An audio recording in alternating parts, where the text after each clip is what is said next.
Leta jekaze tuise. Gaji wanda.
batambula bulungi.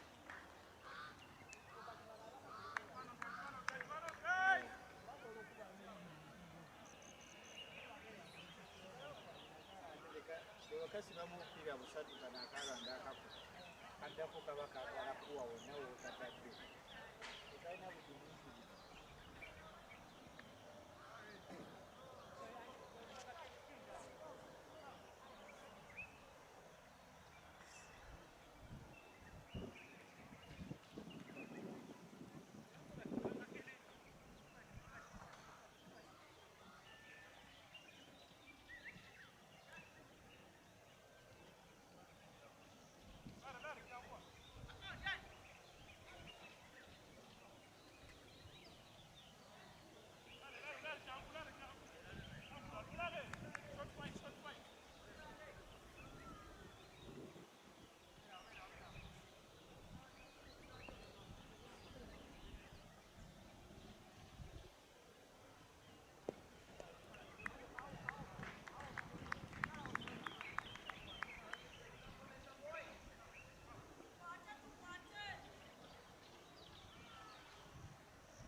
bw'akazi.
Bajwekanga bwekanzi bw'osanga enkuba obulungi sibituukiribwa bajwekanga bwekanzi obamuikuse mugologolerevanga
wamandwa Katinda.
Welcome to the Lakeside Oval in Entebbe, where the Rwanda Under-19 team are taking on the Uganda Under-19 team in what is the second game of this High Performance Cup.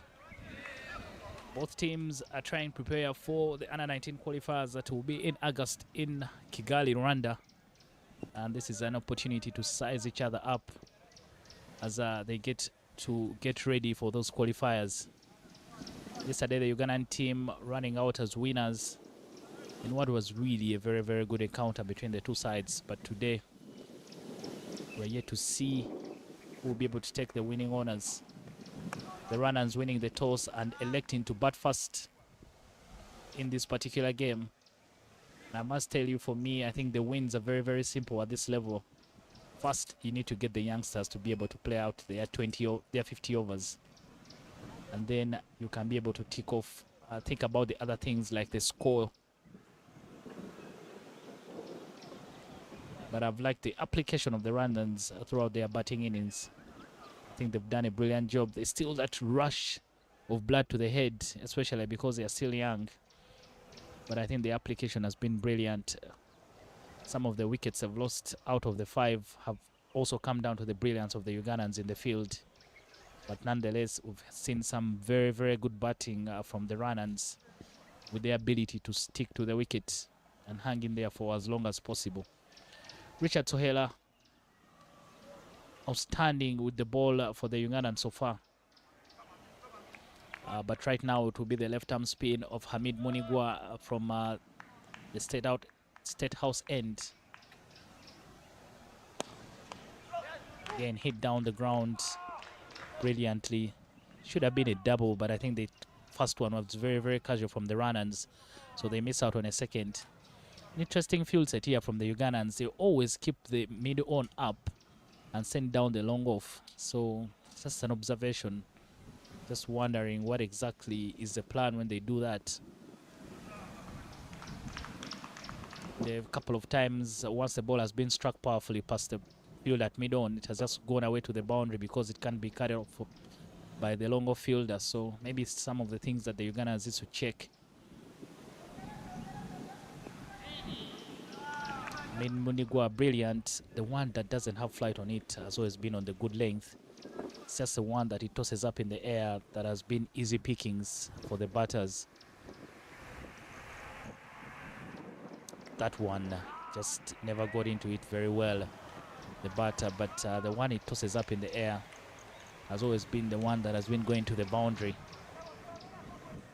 But a good day to play cricket here at the Lakeside Oval.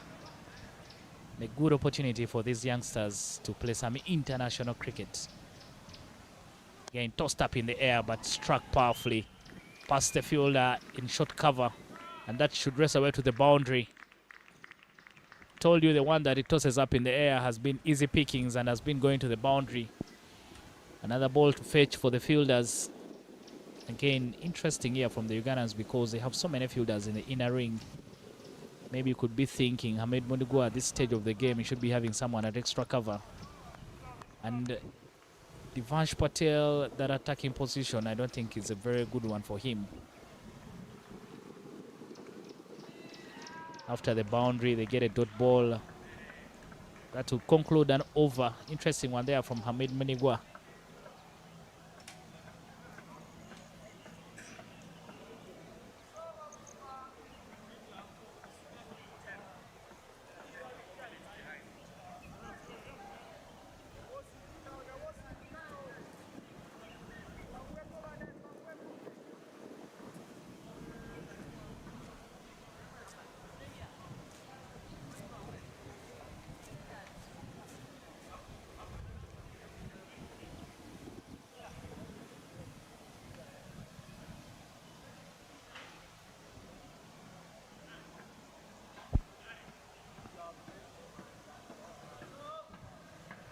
Richard Sohela comes back into the attack, who's been the outstanding bowler for the Ugandan team. Around 108 for 6 after 30 overs. Up-ish in the air, but in the gap, and a chance for a double. Runs around the ball, Divansh Patel, that allows them to pick up a second. A bit poor there from Divansh, could have done so much better. Gihoze Elise and Mugisha Bruce, the two batters for the Rwandan team. So Hela into his 8th over, just giving away 15 runs, has really been very, very outstanding. And he picked up a wicket as well.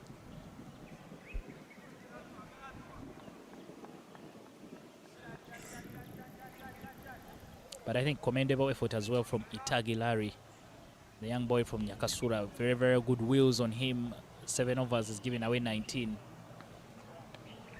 Cheeky from the batter. Won't get a run. Itagi Larry, 7 overs, 19. Has not picked a wicket.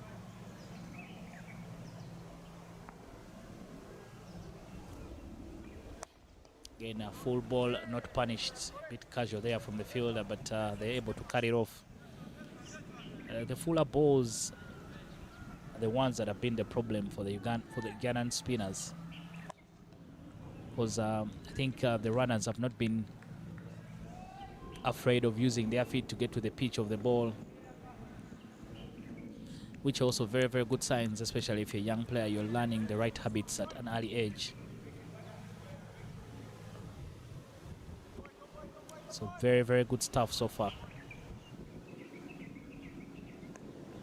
Again, well played, soft hands, running through, turn down the double so they'll get just 1 run. Very good work there from Brazali, chasing down the ball quickly and just making sure he puts in the throw as quickly as possible.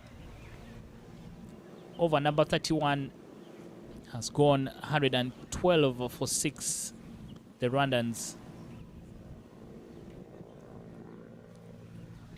Really a very good series here for the under-19 team. They'll also be playing a couple of games against the Uganda emerging team. So they will not be short of competition in this particular game, in the particular series, not game. And I think by the end of the series, both sides of the technical team will have a good understanding on where their teams exactly are before the qualifiers come around. Yesterday's game, the Ugandans scoring 231 all out in their 50 overs, while Rwanda finishing 112 for all out in 37 overs. So clearly an improvement in their performance already.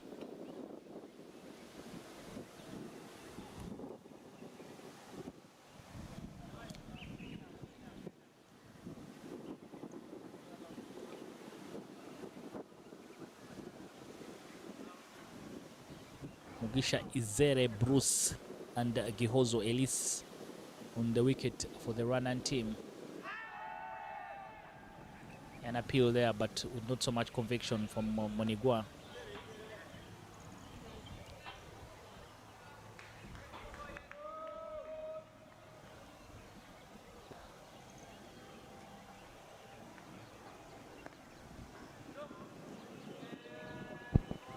Gihozo Elise, the man on strike right now for the Rwandans. And I think he will be the one with the responsibility of making sure he can bat with the tail. If Rwanda is going to put on a big, big total, X plays those cheeky shots. Another cheeky one. Gets on his back, the captain of the team, Rubanga Ken Ronald. What a powerful arm. Nearly took off the head of the batter. Get a double. Clearly, see from some of the shots that these youngsters play, you can see they are more used to playing T20 cricket.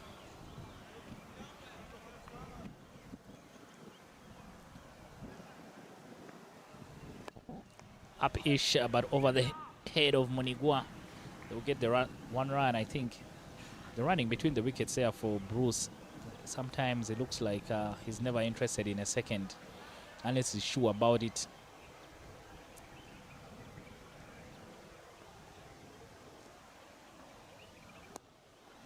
Very good placement there from Mugisha Bruce. New generation of youngsters here trying to make Rwanda very, very proud. All of them young players. I've just had a chat on the side there with their head coach, Londri Rurangwa, who is also the development officer for RCA. He's telling me some of these kids as young as 15. Maybe they could have been rattled by some of the fast bowling by the opening bowlers, Isiko Kenneth and Felix Oluka, but after that, everything else they can be able to survive. I was really impressed by one of the openers. Hit a no-look 6 off the pace bowling of Felix Ochan.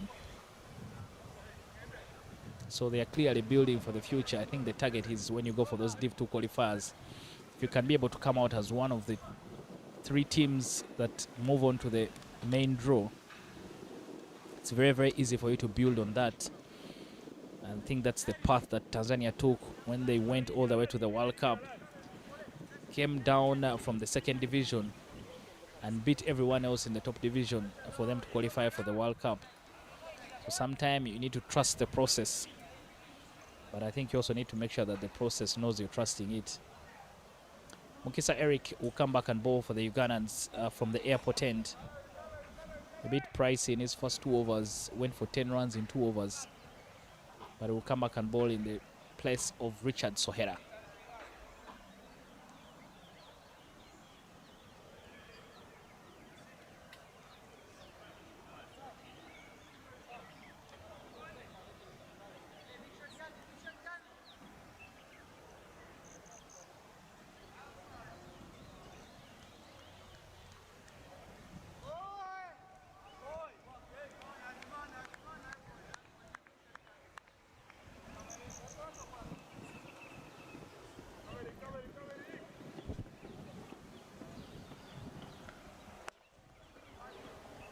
Played there by Bruce, but straight to Hamid Monigwa. The line and length from Mukisa Eric, not yet very tidy. Oh, awkward bounce, but played well with soft hands.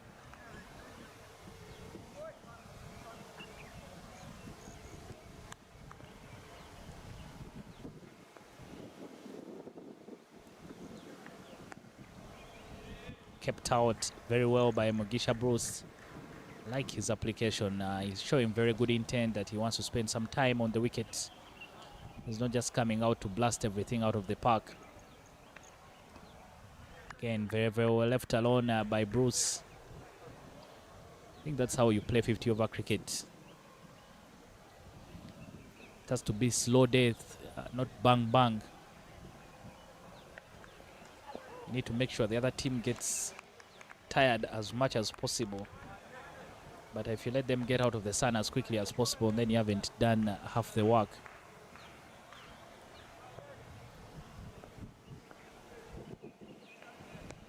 Very well played there by Mugisa Bruce.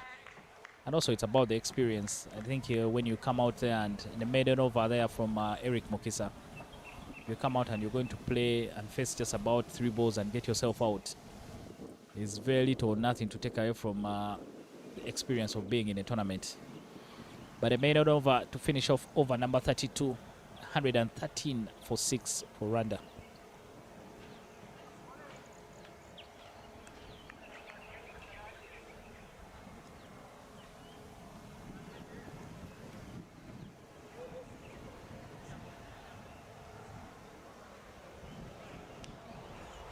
Pardon me, that was over number 33 for RWANDA. Hamid Monigwa continues from the set house end, hit down the ground, just get the 1 run.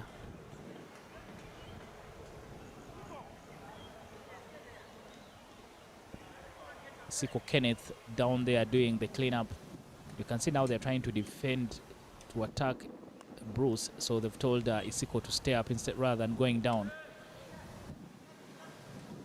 But where he is standing is really no man's land, because if the ball is hit in that direction, they can easily pick up a single. So you're either up or on the boundary. If you're in between, they can still take a single. Maybe the plan for Uganda is to try and bowl as much as possible to Bruce and deny Kihozo the strike. Yeah, very well bowled there by Monigwa. I think that plan also has to be in sync with the ball as well. So Monigwa doing a good job flighting the ball and trying to tempt Bruce into Mugisha into a big shot. And see again tossed up in the air, but this time Bruce finds the gap. Just caressing that ball through the covers, and the chase is on there from Sohera, who does so well to drag the ball back. And very, very good running between the wickets. Yeah, Munigo trying too much, just trying to toss the ball up, but Bruce was on to very well. Just caressed it through the covers, didn't need to hit it so hard.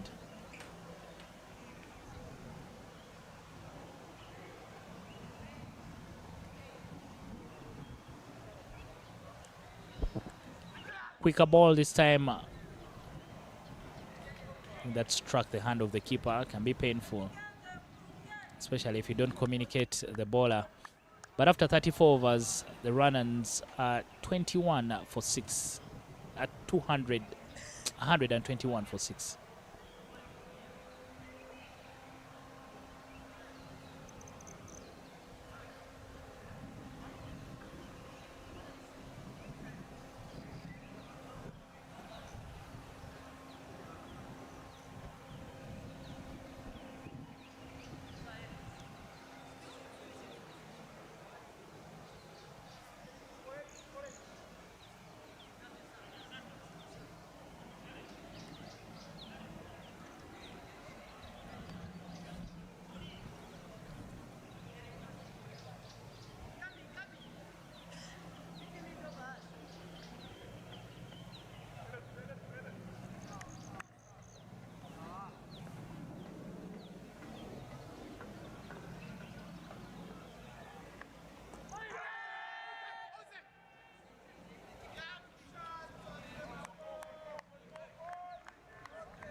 By is indicated. That end is producing some bit of awkward bounce.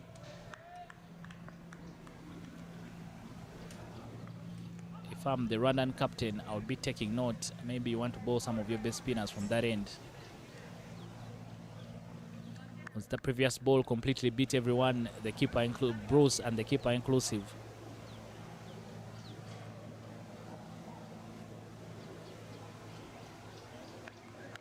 Yeah, up in the air, chance for a wicket.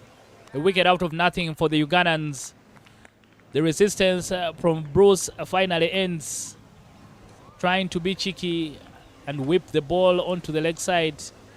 But it just ends up giving a Skyer a simple catch taken by the Ugandans. Rwanda lose their 7th wicket, 123 for 7. And the first wicket there for Eric Mukisa.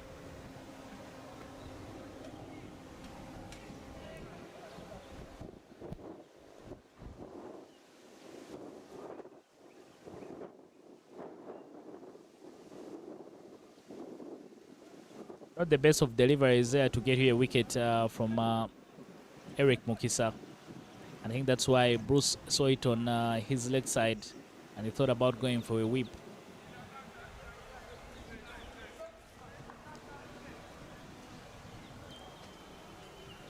But they will take the wicket nonetheless, 123 for 7 as the teams take a drinks break.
We are back from the drinks break. The situation is 123 for 7.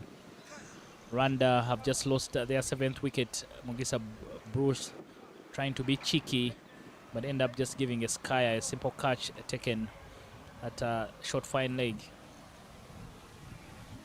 It's a new batter for Rwanda, but Gihoza Elise has been there for quite some time. He's been holding it together.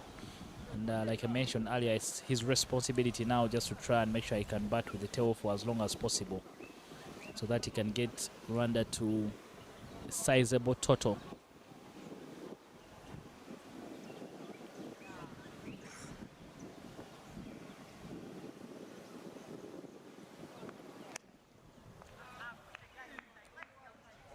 Again, the simplest. Again, the Ugandans there clearly just not having a very good understanding of the game. This is a new batter. Everyone is still standing on the boundary. Let's try and put pressure on the new batter by coming in the circle. It allowed David Rukundo to get off the mark very, very easily. Because you need to be thinking of bowling as much as possible to Rukundo. Shot. Struck very hard, but straight to the fielder. I don't know if there was a chance of a catch there from Divansh, but clearly from, I think it took a piece of his finger to the boundary.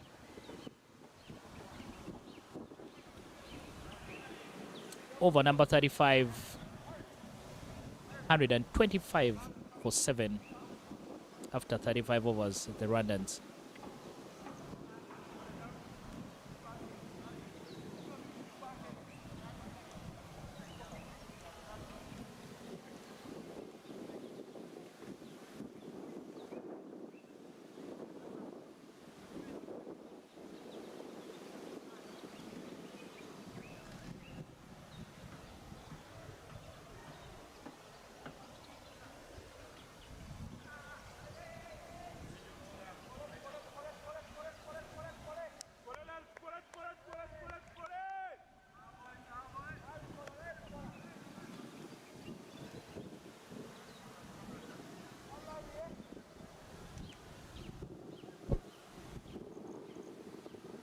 Itagilari comes back to bowl from the State House end, replacing Hamid Munigwa. Impressive figures for him. From his 7 overs, he's just conceded 19 runs. Again, another young man who's clearly learning his trade. It's just missing just a bit of, it's a bit rough around the edges. Couple of so many full deliveries, those are the ones that have gone to the boundary, but on the overall package I think he's very, very good. He's been bowling in some of the right areas, always trying to challenge that outside edge. So one for the future clearly, and one of the products of from that school's development program. I think I saw him last year bowling for Nyakasura in the school's cricket week for the boys. So clearly someone who will be very, very good for the future is if he is nurtured very, very well.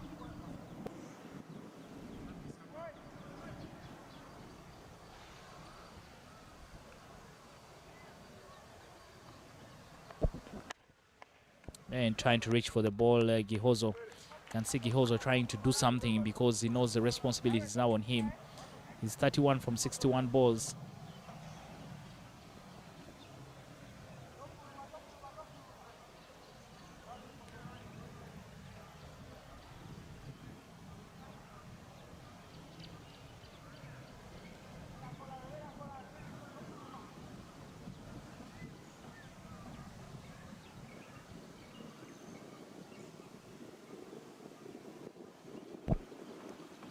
Swing and a miss. Again, good areas there from Itagilari. I think he also just needs to be a bit patient because he's anxious to try and do something. There's still so many overs to go in the game. After this, there will be at least 14 overs. So there's still so much time. You can buy yourself some time. You don't need to go after everything, because he needs to understand once he gets himself out, maybe the rest of the tail will not survive.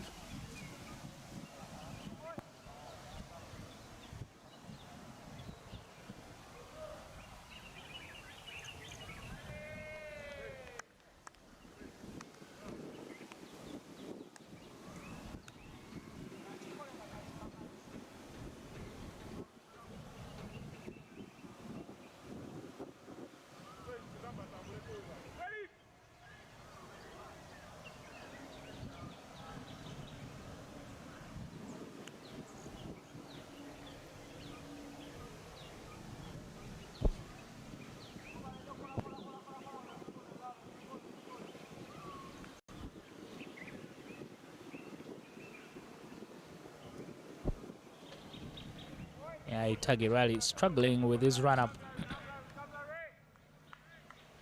I think it's sort of an observation I saw, and I hope that the coaches can help him improve on it. Struggles in his run-up when he's about to approach the crease. He sort of slows down. Everything is supposed to be in one motion. So maybe those are some of the small details that he can improve.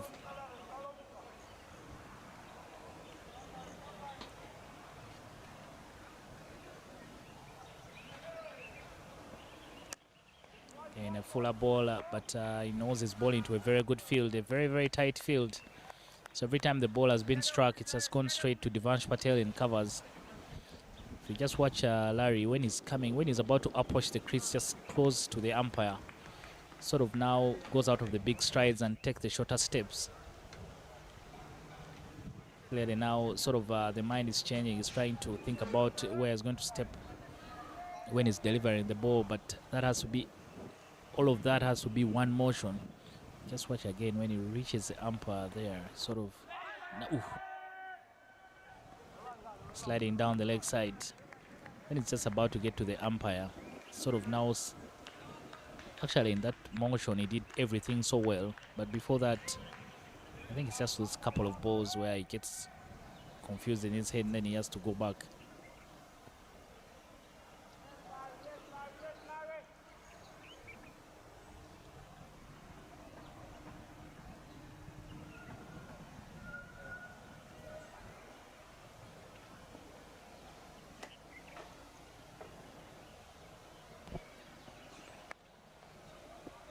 Yeah, soft hands, but again straight to the fielder.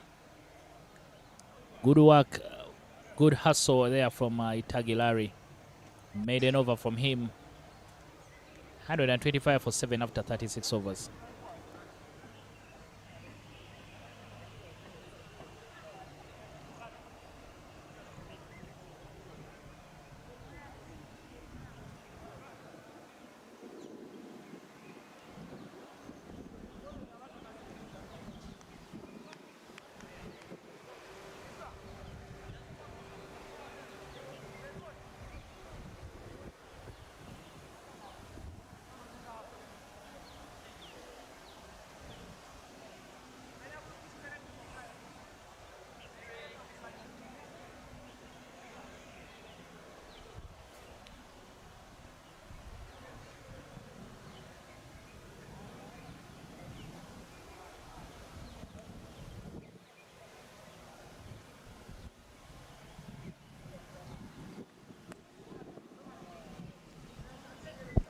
Eric Mukisa with a good matchup against David Rukundo.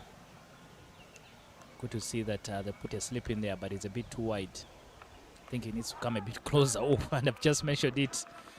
Ball going to the slip immediately. I don't know if he was ready for it.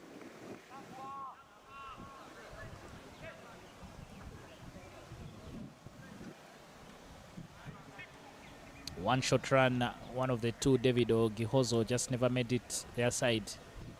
Probably David a bit anxious to get back to the other end. Immediately they deploy probably a better fielder, a Brazali in that slip cordon. Needs to be tighter. The other one was really a shot, very well played.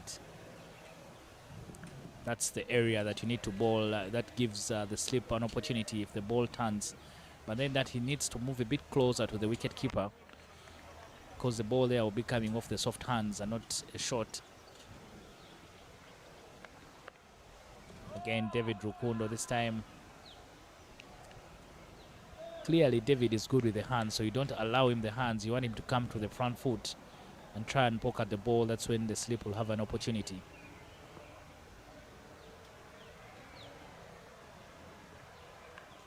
The up-ish, a chance for a catch, but in the gap.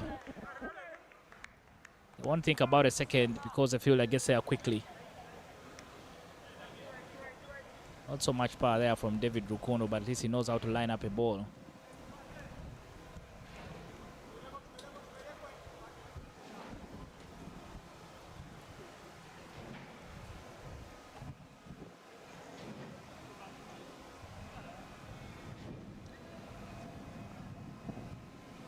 When against Gihozo, David Mukisa asking the middle to stay up I don't think that's a very good idea, because your plan should be defending as much as possible against Gihozo. And after 2 maiden overs, finally the runners find 2 runs and 127 for 7 after 37 overs.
Richard Sohera back into the attack for Team Uganda. Their most outstanding, most economical bowler. I don't want to say outstanding, but the most economical for them.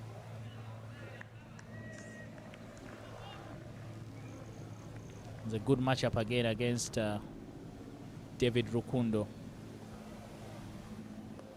And Sohera bowling to the plan is just making sure he slows it down, doesn't allow Rukundo any width for him to try and use his arms. It's a good plan just to make sure they keep him as quiet as possible. Wickets. The timber is rattled by Richard Sohera, and Rwanda lose their 8th wicket, 127 for 8. No defenses there for David Rukundo, the ball just going through him. And Rwanda lose their 8th wicket, 127 for 8. And the 2nd wicket there for Richard Sohera.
Good over there from Richard Sohera.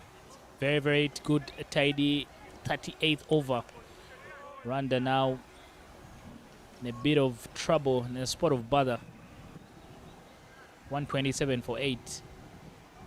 I'm thinking that Gihozo must be thinking that instead of running out of partners and getting started on the other end, maybe I need to do something. Just try and get on with the game. Hit as many as I can. Because every time he's off strike, they're not scoring runs and they're losing wickets either. So maybe it's his responsibility now to just ensure that he's hogging most of the strike.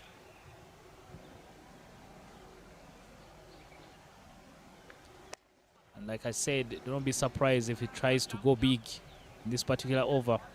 Unfortunately, now he gets a single and he gets off strike. Sometimes it's not a selfish plan, but usually what batters do in that case, if he knows that there's no chance of a double, he'll turn down the single, just make sure that he's not exposing the other pass on the other end.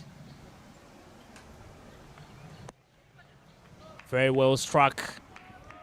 The ball beats Hamid Munigwa, who's inside the ring, and races away to the boundary. I mentioned that that's a problem with that field set. You're nowhere, you're in no man's land because you're neither forward nor back. So you have to make the choice very, very quickly. Either you want to stand up front or you want to be at the boundary. When a ball is just slightly hit to one angle, it will be difficult for you to cut it off. And that had some good power there from Patrick. Goes again. This time they'll just get the 1 run. So those are some of the things, my observations from this game. Just some of the field placements here for the Ugandans. You don't blame them, they're young kids, so they're still learning on the job. But that's when the technical team has to help them. Again, struck very well by Gihozo. No extra cover again at this time of the game. A very good idea. Full delivery from Eric Mukisa, gets a punishment. Races away to the boundary. That's because if you're trying to defend against someone who's very, very good, if you had an extra cover, that would just be 1 run, so it saves you an extra 3. So it's just some of the field placements for the Ugandans. Not very good, and that's why they're leaking runs. Gihozo goes again. This time makes a clean connection. Over square leg and all the way to the boundary. I told you that this may be his time to start motoring instead of running out of partners on one end. And he's taken a liking to the bowling of Eric Mukisa, back-to-back boundaries already, and makes it 3 boundaries in this particular over. Big over for the Rwandans. They move to 141 for 8.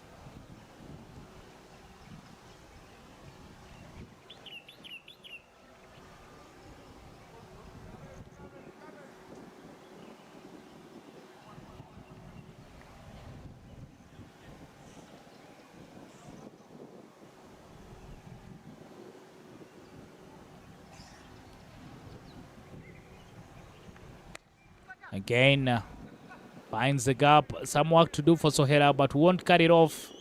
3 boundaries in a row. Picked the gap beautifully, Gihozo. And he gets another boundary. Big over for the Rwandans. 4 boundaries in that over. 18 runs coming off that over. Big one there for the Rwandans. And they will move to 145 for 8 after 39 overs.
Up in the air, chance and put down. Came in very slowly, Siko Kenneth, and the chance went begging.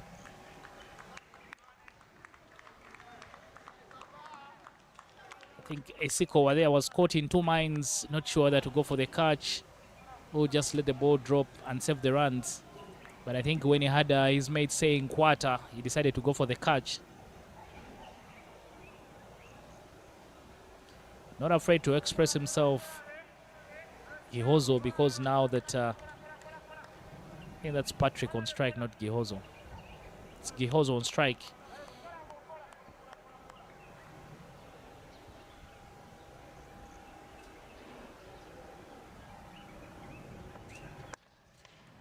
Again, they run for it. A bit of confusion in the middle, but goes back very, very quickly. Good awareness there from Gihozo.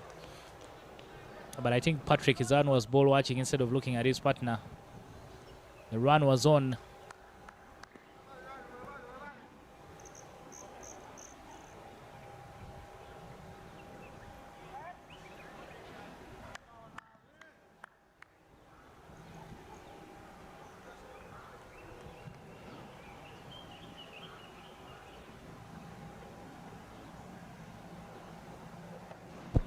Shot, good connection over the infield. The chase is on.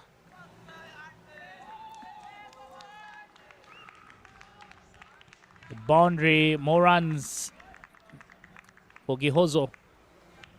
That's 2 runs short of half century for him, and I must say a well-deserved half century. Has been hanging in there for quite some time and batted well with the tail.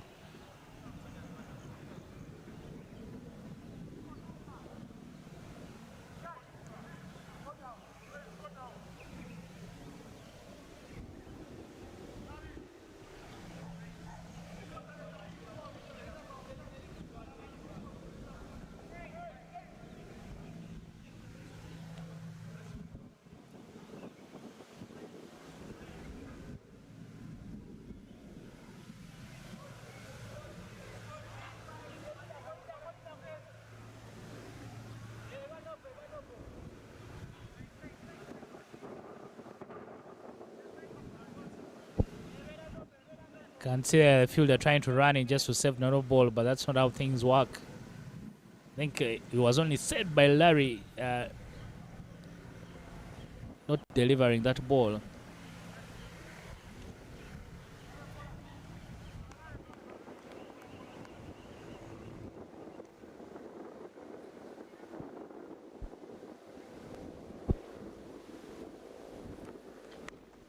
Trying to ball the bouncer again, beats the fielder and covers. So much work to do for the fielder at long off.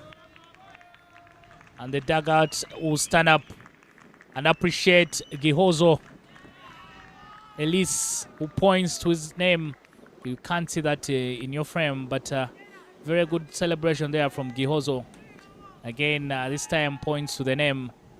You have to acknowledge his performance, Gihozo.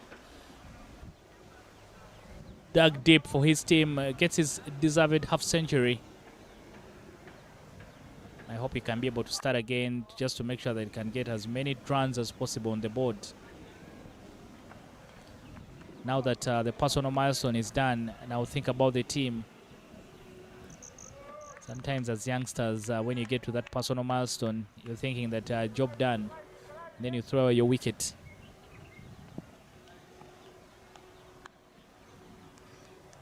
These are big moments, especially at the back end. For the fielding team, you've done so well to get yourselves in these positions, but if you can't finish the job, then you put yourselves, you concede some very unnecessary runs, and that could be the difference in the game.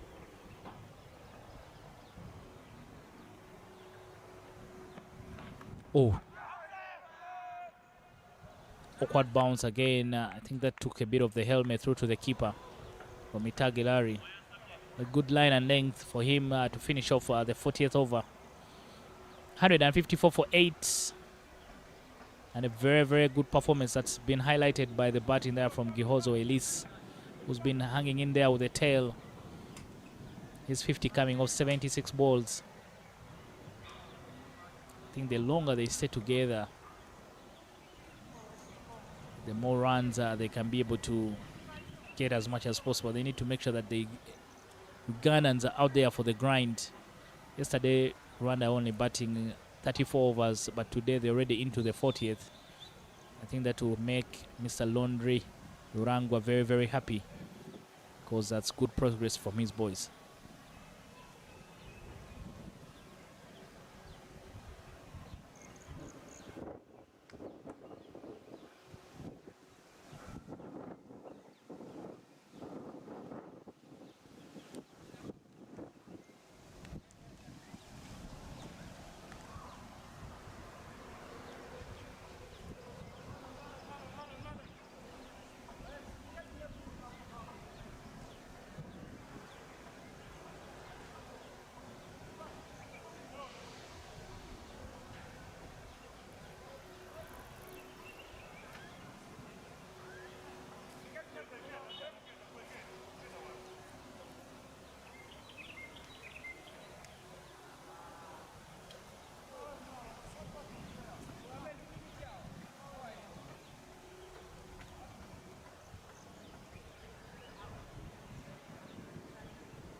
Oh, again, another awkward bounce.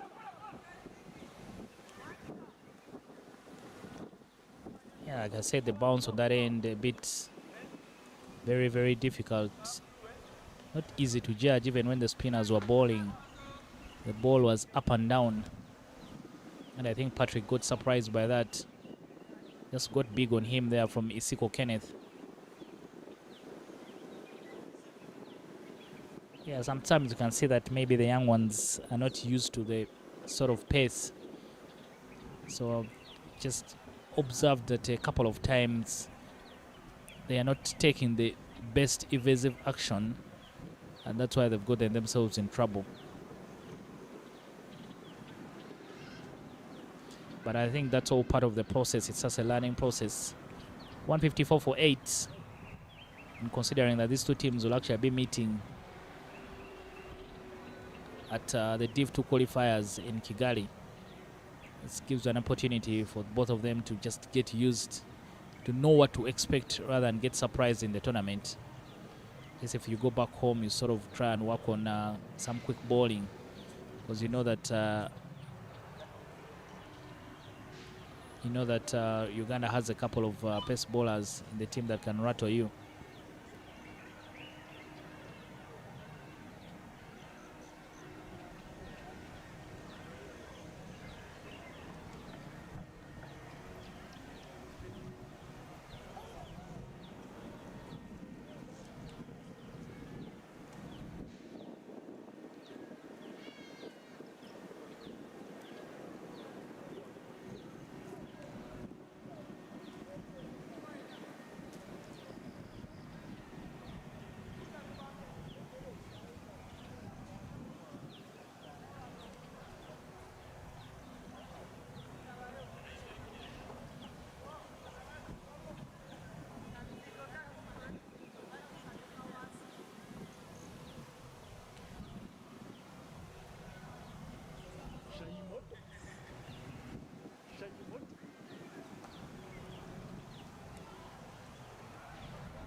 Patrick is fit to go, and Isiko will continue from the airport end.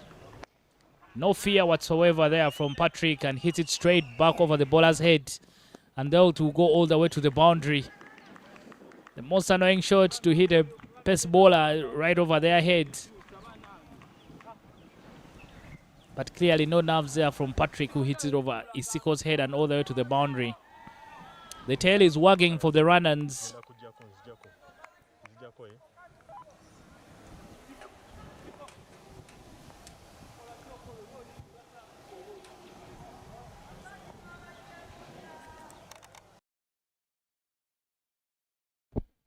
Again, top edge over the keeper's head. There'll be work to do for the fielders in the deep, but none of them will cut it off. Back-to-back boundaries for Patrick.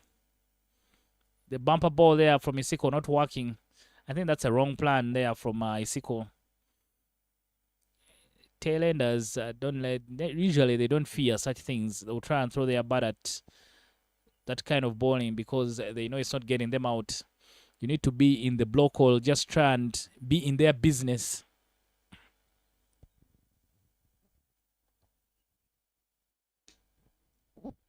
Again, not so sure about that there from Patrick.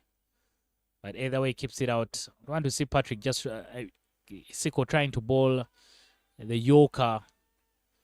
Even a very quick up volley.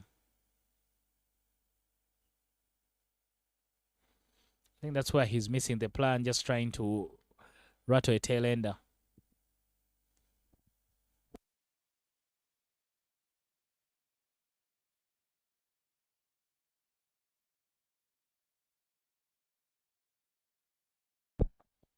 Again, makes a connection. I think maybe one of the positives that the Ugandans can take. Some of their ground fielding has been very, very impressive. Now it's just the awareness that they need to improve on. I've been at this level. Sometimes you can get away with doing well at the Division 2. But when you step up and get to the Division 1, the teams there are a bit on a higher level. When you meet the likes of Namibia or even the Kenyans, the application is much better. So, whoa, shot again there from Gihozo. So sort of your standard should be at that level, because some of the teams in the second division, honestly, you find that the likes of Uganda and Rwanda itself, or even Nigeria, they are at a better level than they are. So most times they will go through those qualifiers. But when you step up to the first division, that's when the level is a bit raised, because the competition is better. There are more seasoned players at that level, so you need to sort of prepare yourself for that level, not the second division. But 41 overs gone, 164 for 8, the Rwandans.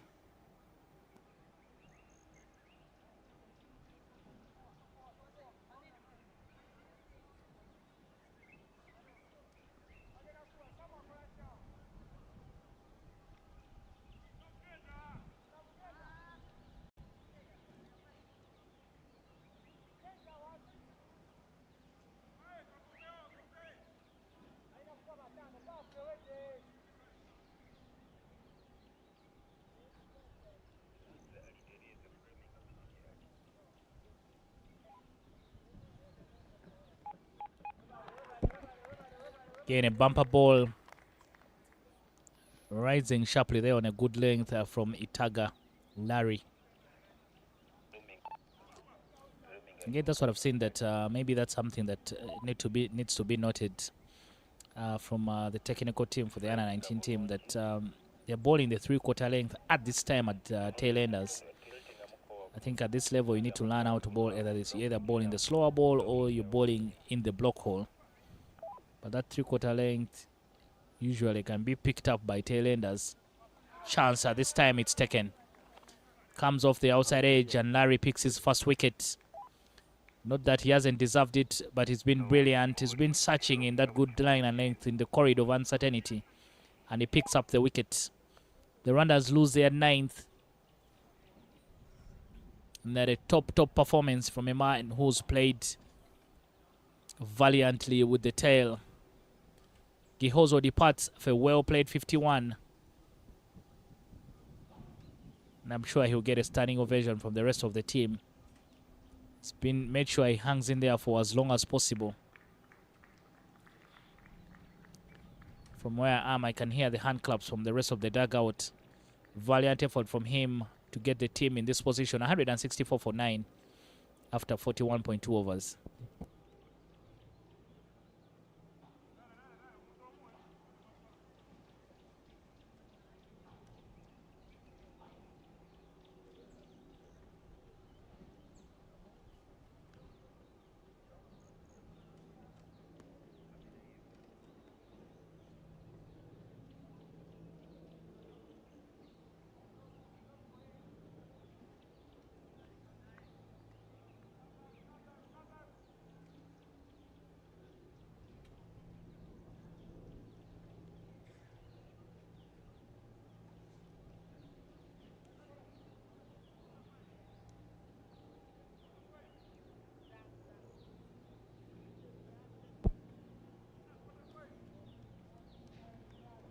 Yeah, Larry this time has to hold himself back. Yeah, probably some of the things that the youngsters need to learn, and it's just really, for them, they're still very, very young. But something that has been noted by someone who's watching the live stream and the boys, some of the fast bowlers, they don't need to run across the wicket in their follow-through when bowling to left-hand batsmen. Yeah, and I saw Felix is one of those struggled quite a number of times just bowling to the lefties. But it's just clear that maybe from where he comes from or where he's doing his training, there are not so many left-handed batters. So it becomes difficult for him to master that skill. Good offer immediately. Full toss from Larry. Ntangishaka hits that to the boundary immediately. Hit me ball from Larry and given the punishment. So it's just a case of, normally if you come from an area where there are not so many left-hand batters, naturally you're just not used to bowling to them, and when you come in a game and you find left-handed batters, then it becomes difficult for you to just make the adjustment.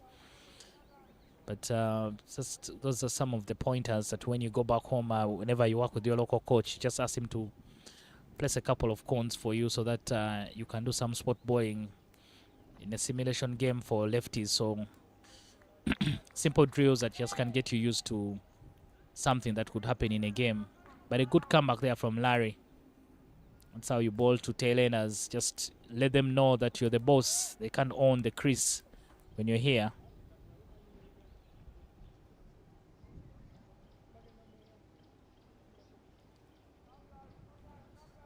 But today I've been very, very impressed here by Larry Itagi.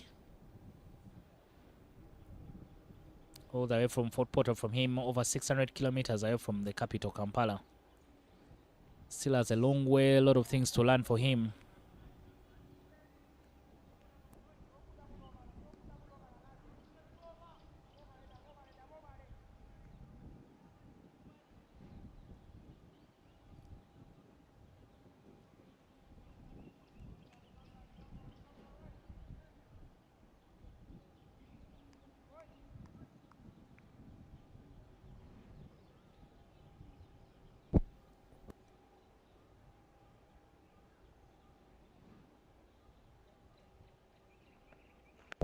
Goes up in the air. Who's interested in it? Larry, the bowler himself, get under it. And he will take the catch off his own bowling. And that will conclude the innings for the Rwandans. 168 is where they will finish inside 42 overs. And a good bowling performance there from Larry Itagi. 2 for 32 in 9.5 overs.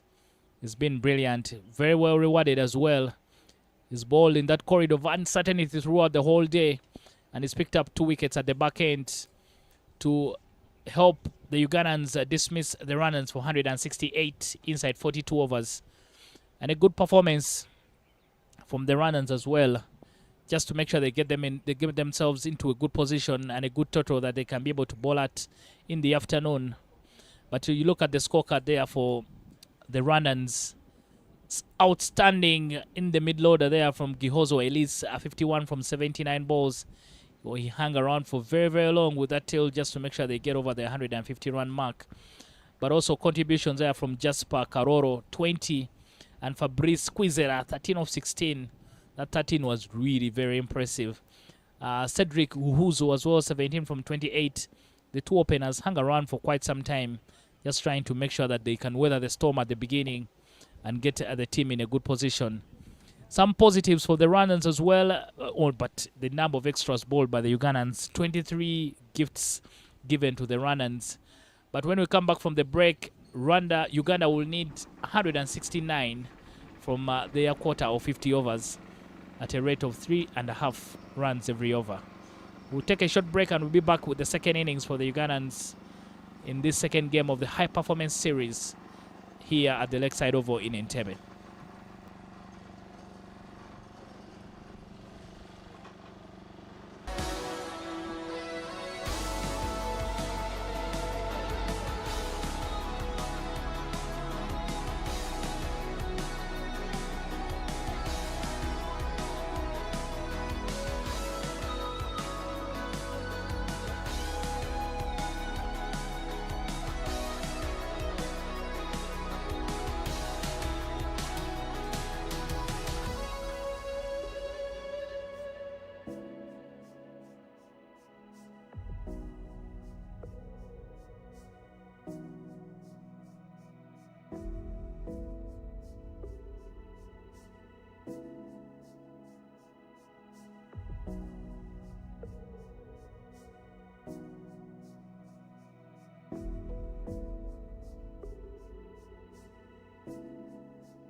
We are back here at the Lakeside Oval in Entebbe for the second innings of this second game of the High Performance Cup, a series that is featuring the Uganda Under 19 team, the Rwanda Under 19 team, and the Uganda emerging side. In the first innings, the Rwandans were able to get 168 all out in 42 overs. The Ugandans will need a response, and they will need to find 169 runs from 300 balls. Uganda yesterday coming out on top, managing to defend their total of 230. Rwanda only finishing on 112. But a new day and a new fortunes for either side.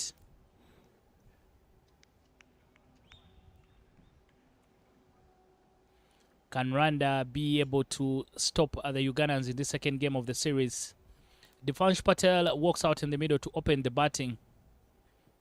Devansh features for Shri. The other name is so difficult for me. Shri School in Bukoto.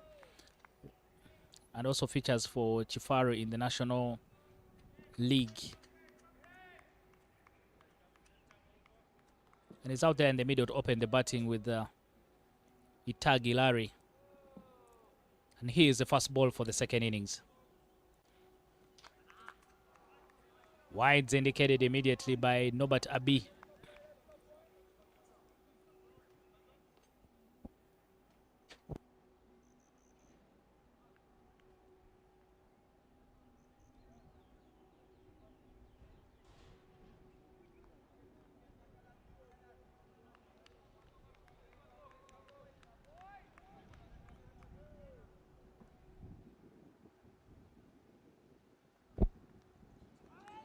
Very good carry through to the keeper.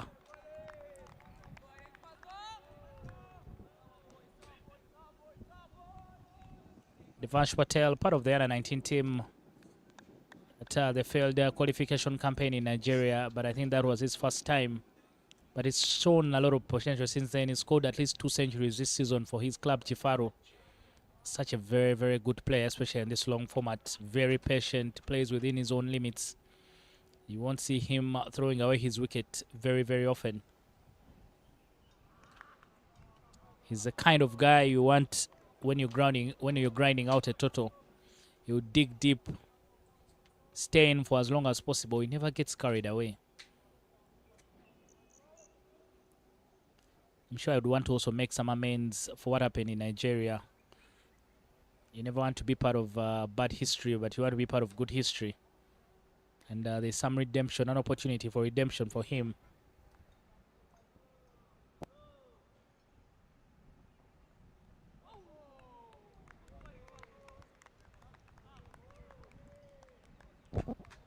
Big follow through from the bowler. I don't know if he's having some choice words with the batsman, but probably was just saying something to the keeper. Rwanda yesterday picking up a big victory against the Kenyans. That puts them in a good place to make the final round of the qualifiers. That win, I think, should have inspired some of these young boys, because they are on the path of being future national team stars as well. Missed by the keeper. Goes through and wides indicated again. A bit casual there from the fielder. He thought about a second, but turned it down. I don't know, there was something in the lunch, but the Rwandans seem a bit casual on the park. Ahai Sibwe is the other opener on the other end.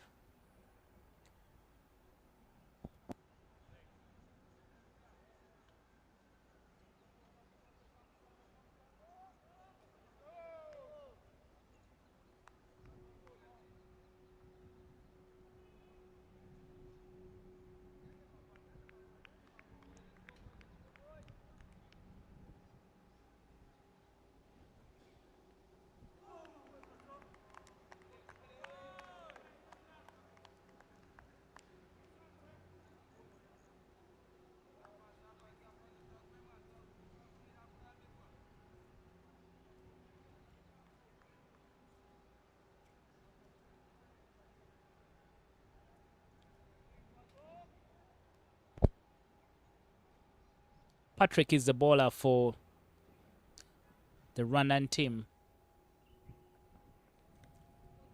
Very well played with soft hands there from Ahaisiwe. They'll just get the 1 run. Not a bad start for the Ugandans. They've been patient.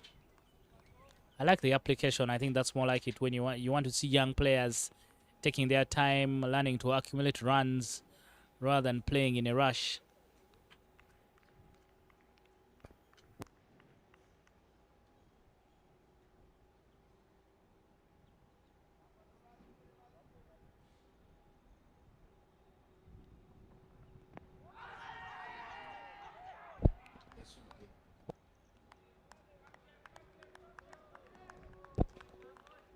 Yeah, loud appeals from RWANDA, but nothing given.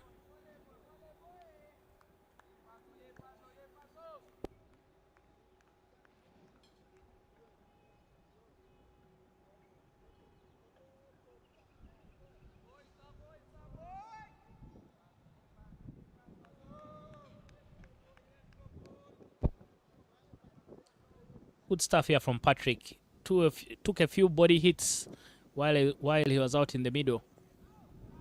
And again, soft hands there from Devansh. Guys it through square leg and get a single. Took a few body hits there, Patrick, when he was out there in the middle.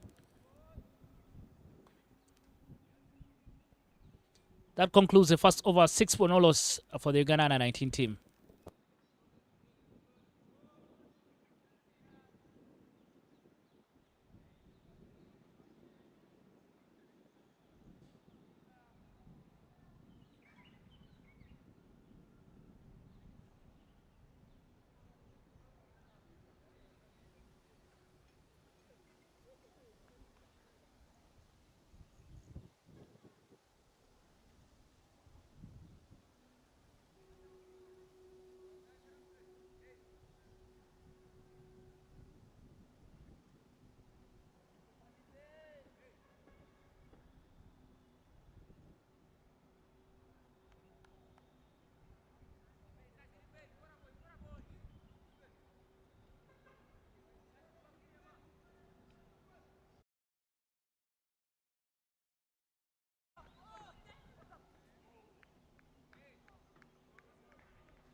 Very risky from Devansh. I don't know why he had to.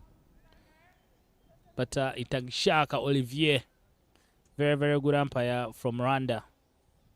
Not sure if he has played cricket, but I know he stood in a cricket match so many times. Good shape there from Ahaisiwe Samuel.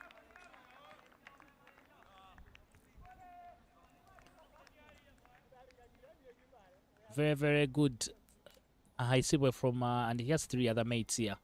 No wonder I had some Rutoro on the park when they were trying to encourage each other, especially when Itagi Rari was bowling. Ahaisiwe Samuel, Rothomio Philemon, and Itaga Rari, all of them from Nyakasura School.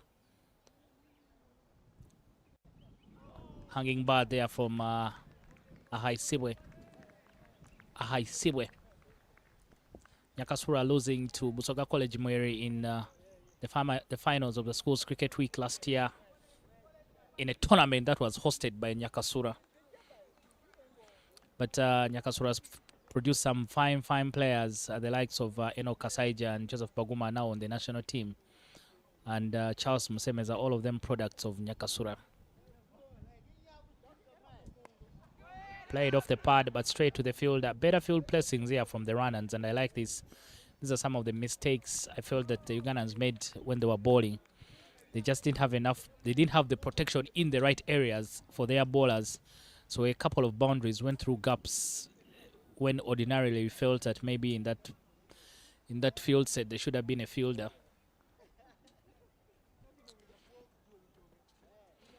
These junior teams, all the players who find are products of the school's development program that is run by Cricket Uganda. Fair full ball and very well played. That should get to the boundary. Beautiful stuff there from Ahaisiwe. Trademark cover drive. Over pitch by Ntangishaka. And the ball races to the boundary. Again, you can see from how he hits the ball that a lot of these youngsters, they play on hard wickets. They don't lean into the ball so much, but as long as they can line it up, they trust their power to go through the covers. I was mentioning all these players, even for Rwanda as well. I think that's why you see Laundry Ruranga, who's the RCA development officer here. Yeah, these are their products. These are players they see on an everyday basis, and they spend a lot of time with them in the regions before they can be seen to the rest of by the rest of the world. So a lot of guys like Davis Turinau and Grace Mutiaga should take a lot of pride. Full toss, hit me ball, but goes through the fielder. Chase is on. Some work to do for the fielder. Is able to cut it off. Fielders should have helped the bowler because it went through the fielder's body.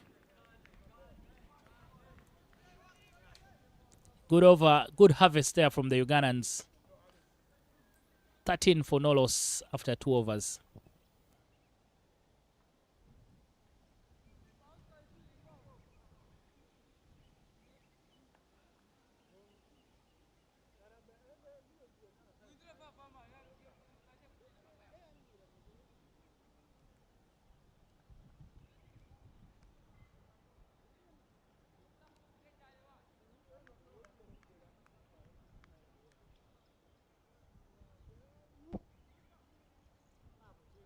Patrick will continue from the State House end.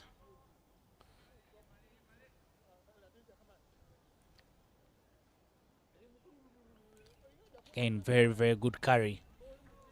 It's a short man, but he's extracting some bounce out of that wicket. These are all very, very good signs. I mean, when they're still young, they're wayward. But if you can get them to bowl in the right areas, that will help you. Patrick Irandukunda. Some of the best names I've ever read on Combs are from Rwanda. Itangishaka Gilbert, very, very nice name as well.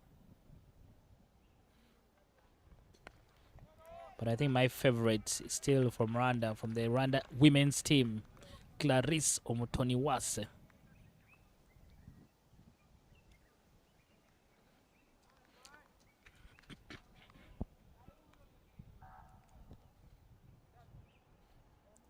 Yeah, Patrick just needs to find a way of staying in that corridor of uncertainty. When you get the ball away from the batter, he has a slip in there waiting for something. So if you're not in, oh, sure, must have come off the pad, but good hustle there from the wicket keeper. So he just needs to make sure he's staying in that corridor. Keep Divansh guessing. It shouldn't be very predictable. That's the beauty of left-handers.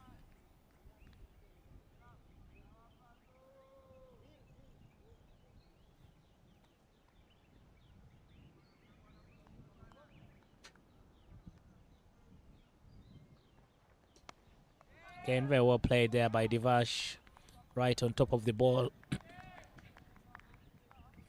And from the little I saw about, I saw Divash playing in Nigeria. He's such a very patient young man, and I think he's your ideal opening batter. He will dig in and hang around for as long as possible.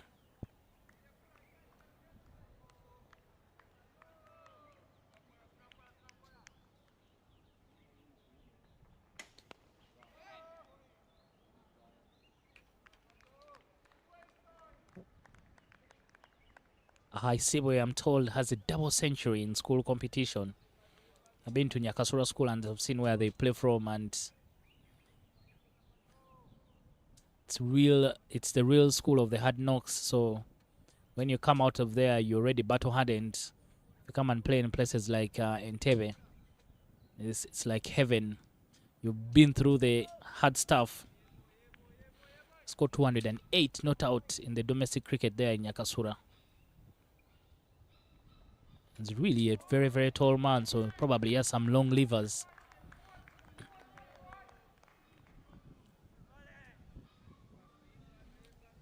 Those qualifiers for this Under 19 tournament, the Division 2 will be in Kigali, Rwanda from August the 4th.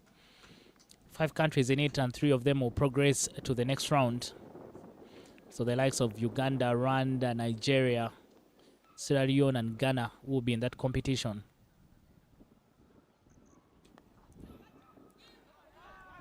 Whipped off the pad by Divansh, and they'll just get the 1 run. So you can sort of see the application there from Divansh, not just trying to hoik the ball out of the park, but just using the soft hands and turning it around the corner. And I think sometimes the shortcut for these young players is that they don't play so much cricket together. They spend most of their time in school. So for them to get together and play competitions like this is so rare. And you must credit Cricket Uganda for making this happen. Because I'll tell you, the second term started this week. That means after this competition, all of them will have to go back to school. And then when they next come together will probably be during the holiday before they go for the tournament in Tanzania. So, I mean in Rwanda. So it's a lot of work just trying to give them a good opportunity, prepare them well, and get them ready for competition. So this is a massive, massive opportunity for them to get an opportunity to just learn what each of them can do and how they can be able to thrive off each other. Patrick Intagishaka will continue from the airport end.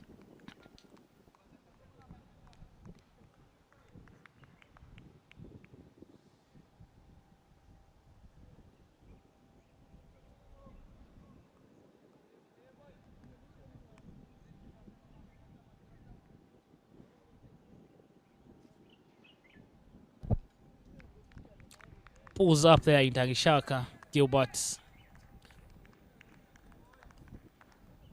The Ghana Under-19 team. Head coach Grace Mutiagaba with his assistants Jonathan Sebanja and Barak. All of them very, very good with youngsters. So hopefully they can make lemonade out of lemon. Extras, name of the game so far. Uganda bowled as many as 23 in their first innings. One of the lessons I took from playing at this level is that you need to have your basics right. It's just a team that does the basics better than the other that will get ahead.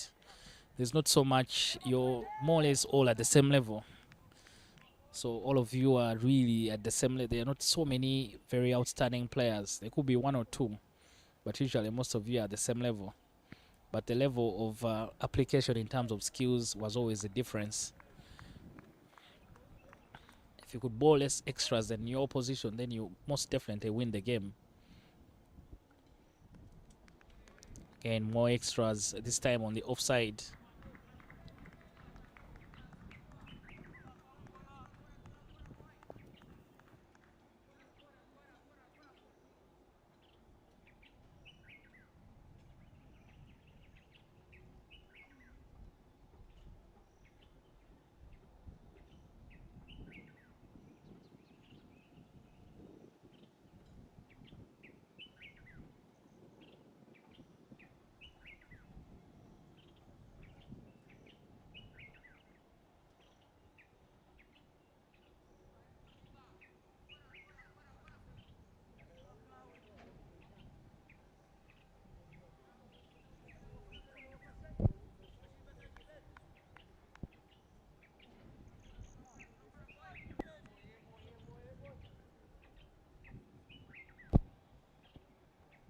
Again, more extras. It's time down the leg side again there from Intangishaka.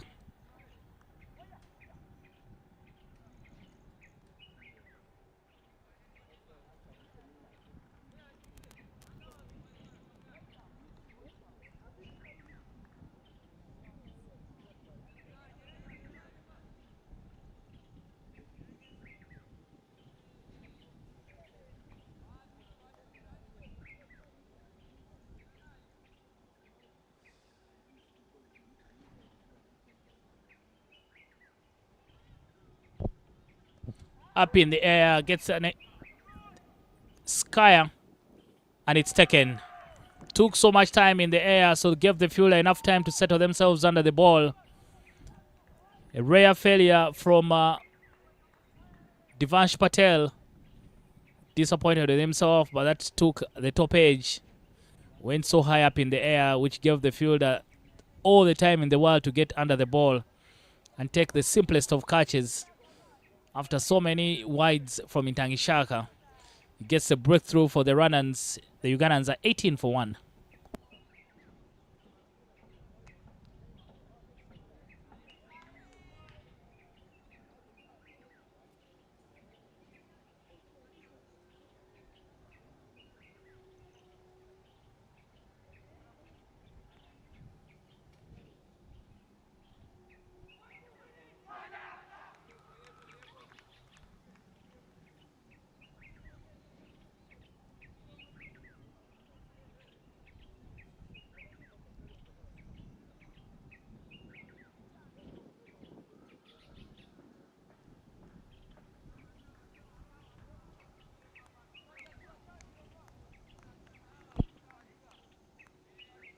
New batter for the Uganda under 19, Mukisa Eric. Eric Mukisa from Busoga College, Mweri.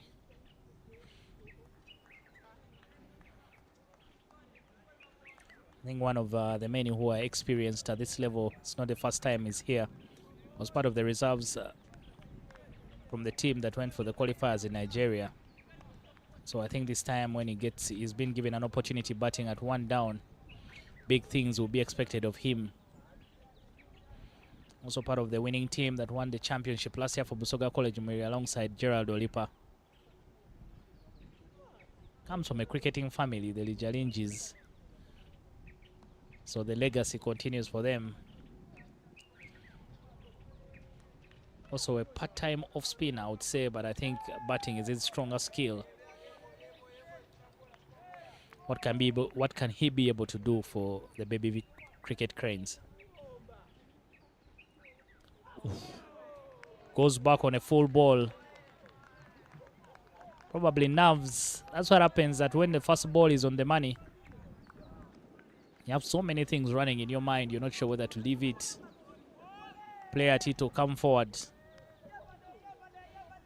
the thing about bowlers like Itangishaka. They bowl so many wides. Sometimes you can lose your focus because you're all over the place.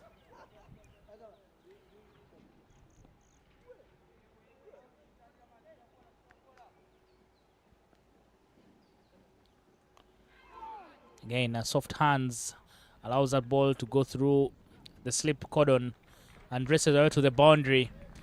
Gets off the mark, not in the most conventional way, but in the book they always write 4 runs. That should calm his nerves, Eric Mukisa.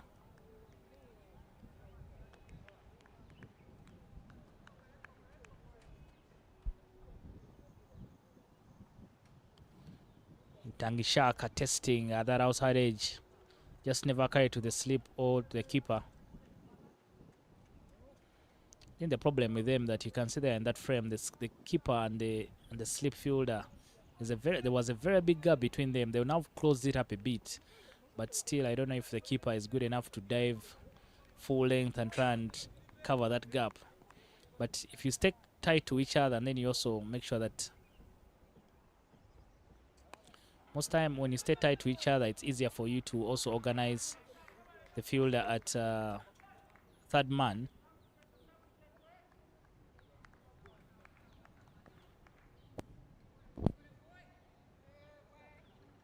Again, so much back foot play there from Eric Mukisa. I think he needs to be very forward.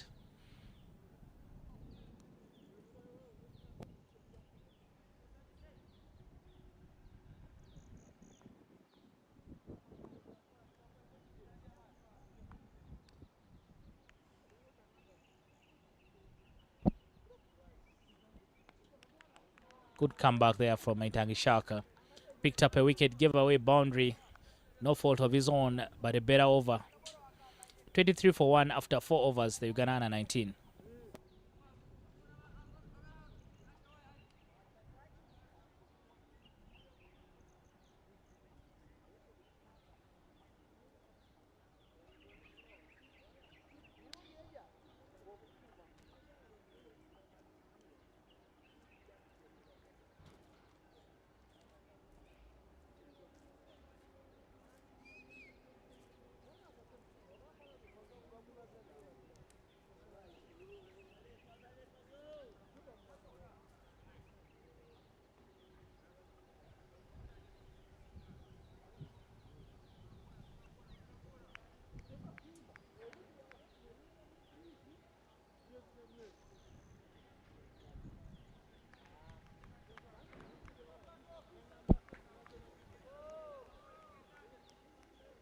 Patrick will continue from the State House end.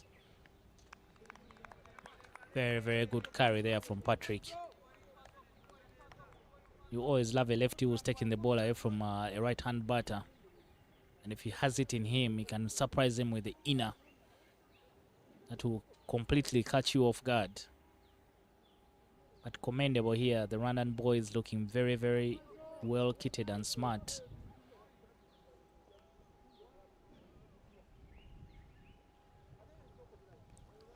Again, soft hands.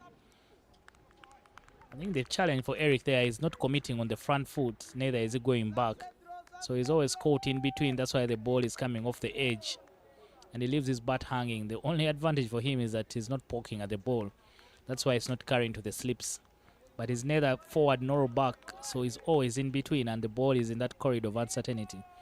And you can see the slip now has started to move closer to the keeper.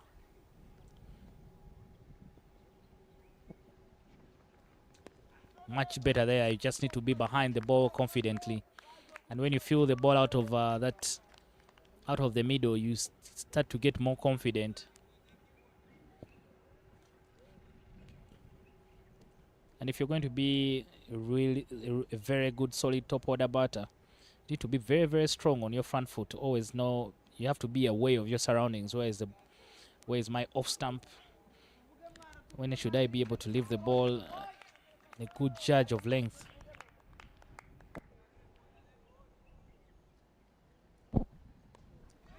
And off the edge, but they scamper through quickly. It's good awareness here from Haisiwe, realizing that his partner could be in trouble and he needs some saving. So scampers through for a quick single just to help him out.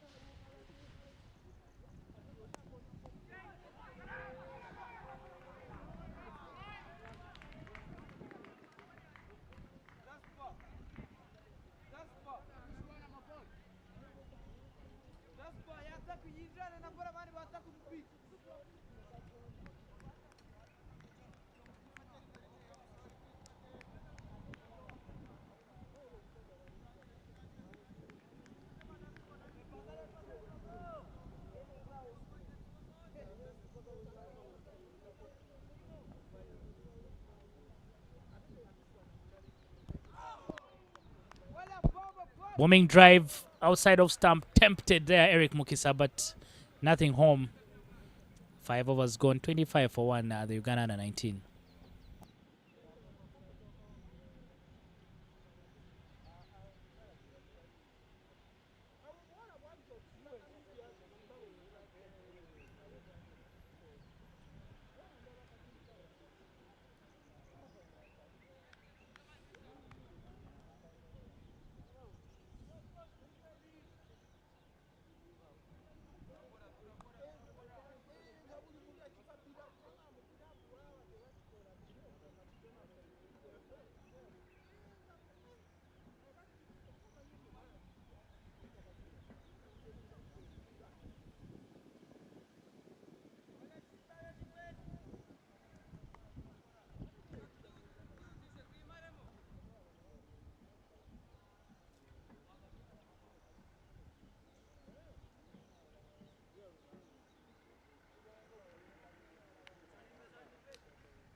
Using his feet. Again, they run for a second.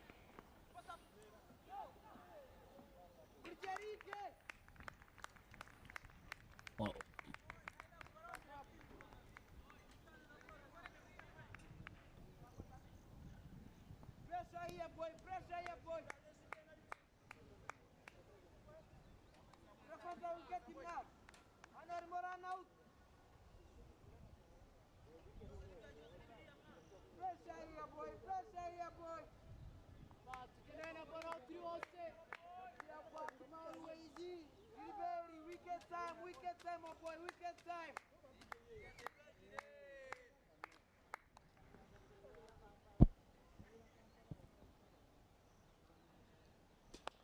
Very, very good stuff there from good front foot commitment there from Ahaisiwe. You can see that's what Eric needs to copy. Sometimes for him, he's not very committed on the front foot, so the ball comes off the edge. You can see Ahaisiwe comes forward in a more committed manner.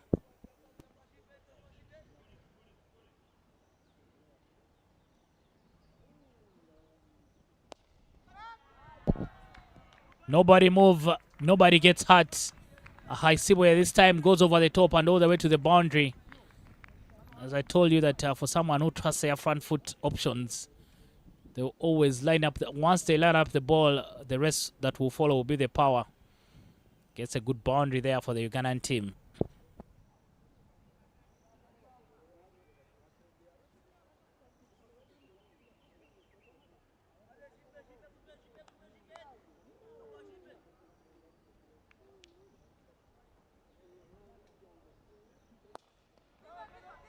Goes again, but good work there for the fielder. Very, very good power there for Ahaisiwe. Very, very good power. You can see he's trying to hit the ball on the ground. He's not trying to hit the ball in the air all the time. It's good habits there from a young player. If you keep like that, then you'll be destined for the top, most definitely.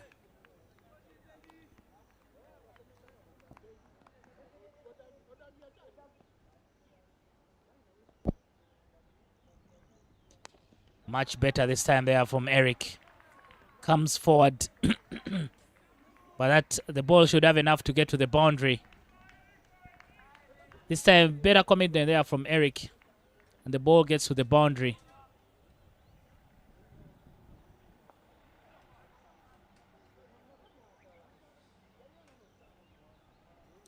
Yeah, work to do. Good over there from the Ugandans.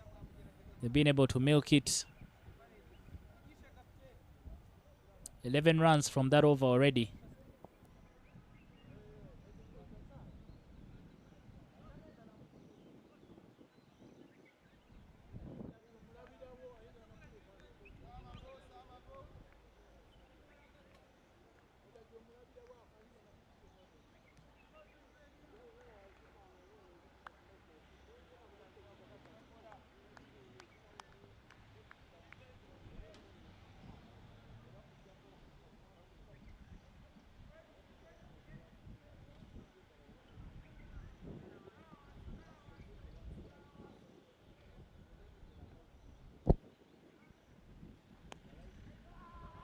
Again, good commitment there from Ahaisiwe for his partner.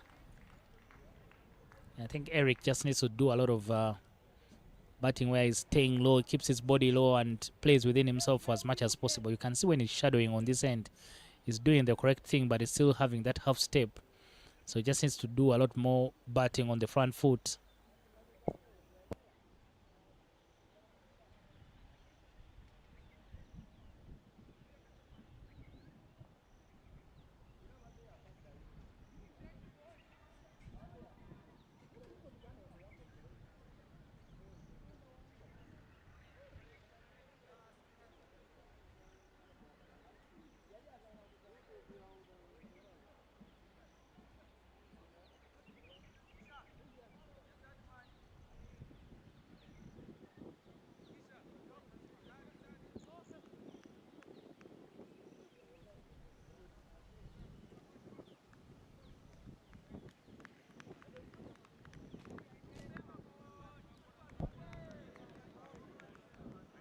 But will continue. No bowling change so far.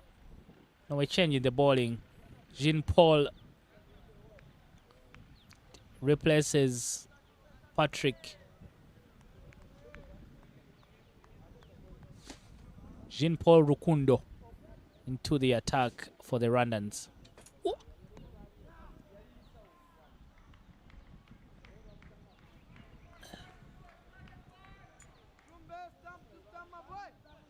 Much better there from Eric. Just nudges it to mid-wicket and they get a single.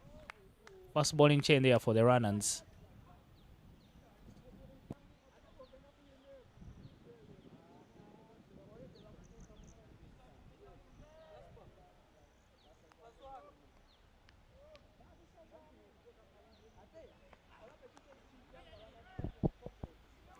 Yeah, soft hands there from, it's not all about power, but some soft hands there from Ahaisiwe. I like the way he's playing Ahaisiwe. Shows that it's fire and ice. It can be all about power, but it can also be about some grit.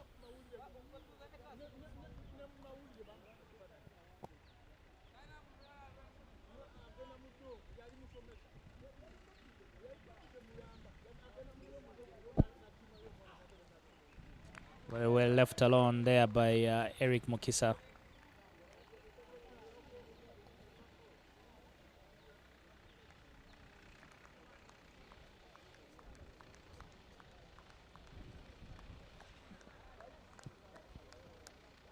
Good player Eric Mukisa features for Wanderers Cricket Club in the Division 2 of the National Cricket League, while Ahaisiwe features for Abojo.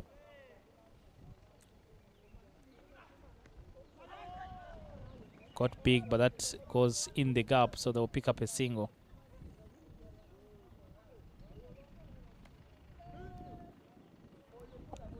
I think one of the things I've really observed and I've liked from all the kids is that this application for them, the intent is there. They have good intentions just to play these 50 overs. They're not looking to play bang bang. I think that's a very, very good, that's something that all the coaches can build on.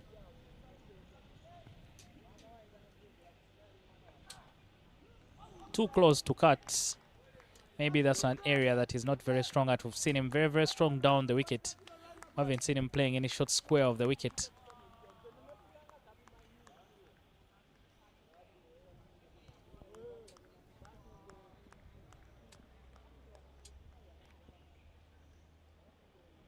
Because from the last two qualifiers that I saw in Dar es Salaam and Nigeria, one of the struggles for all the teams was really playing out 50 overs. All teams had some very, very good players, but teams would score at least 200 runs even in 25 overs.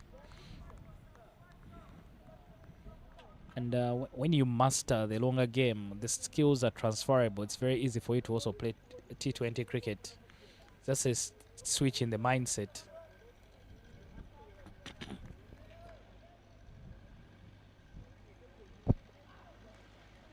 And drop and run again, but they come through very quickly.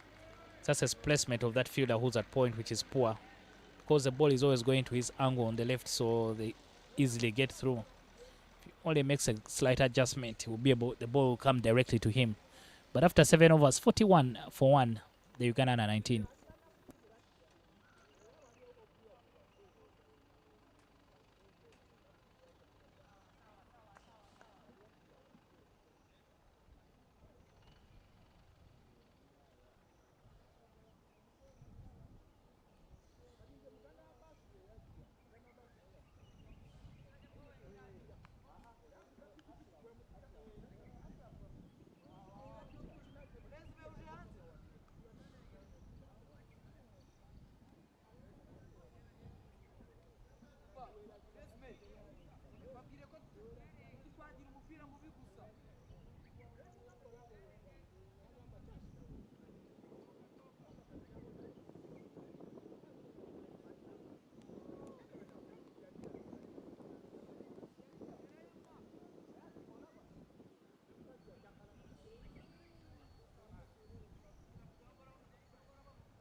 Bowling change for the Rwandans. The man who got a half century in the first innings, Gihozo Elise, takes the ball.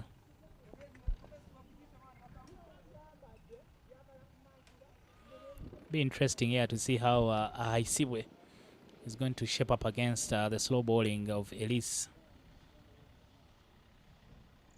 Gihozo. He had a very nice celebration when he got that 50.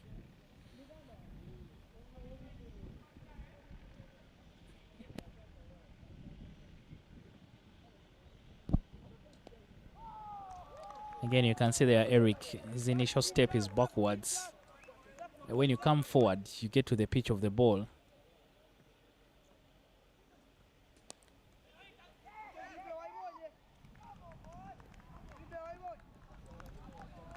So it's just a trigger that he needs to work on just to set himself up well and be ready to play the ball. Oh, again comes off the outside edge. Some work to do for the fielder. Thought about a third, but they turn it down.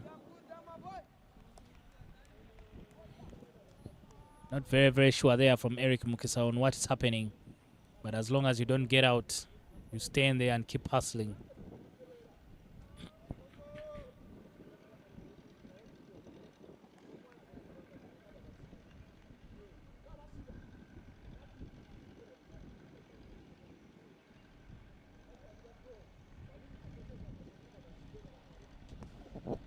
Hit hard. But nothing given there by the umpires. Not so sure what happened, but I don't know, unless it didn't carry to the fielder. But that looked like should have been given as a catch. It was right in front of the square leg umpire, has better vision. And I think he's the one who advised his partner that that never carried.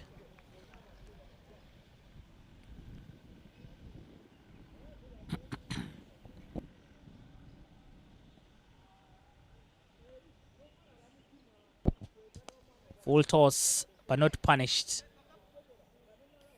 Gets away with the full toss there, Gihoso. And that concludes over number 8, 44 for 1.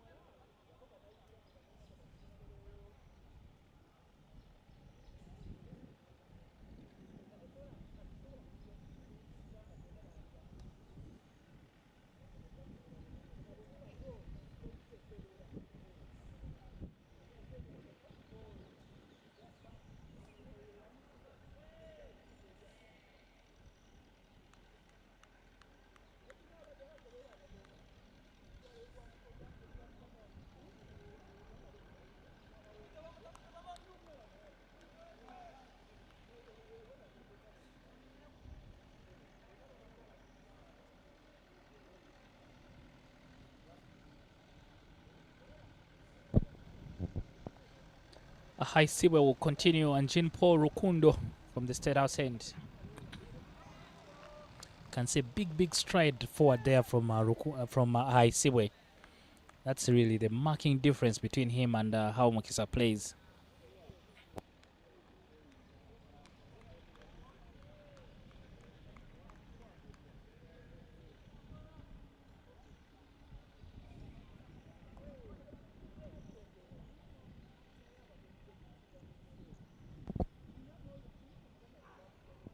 Uses his feet. I don't know why he's trying to charge the ball at High Siwe.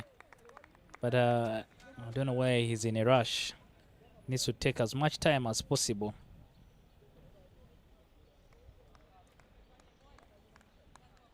Just trying to charge the ball are very unnecessary. You're not in under any pressure.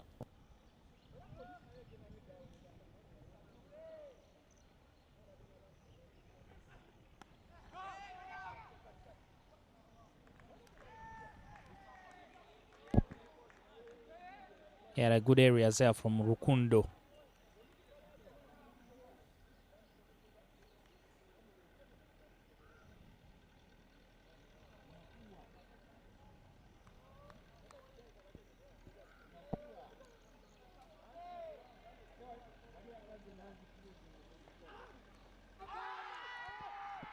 Finger goes up. Rukundo, Jean-Paul with the breakthrough. Was coming. High Siwe was starting to get impatient. I wonder why. But has a good start. 18 not converted. And he gets a feather through to the keeper. The Rwandans pick a second wicket. Uganda 44 for 2 after 8.4 overs.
Robert Owili, the new batter for Uganda, trying to run the ball down to third man.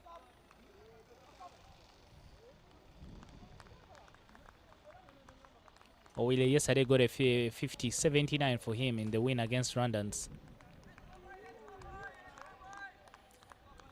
The energy levels have risen on the park there for the Rwandans.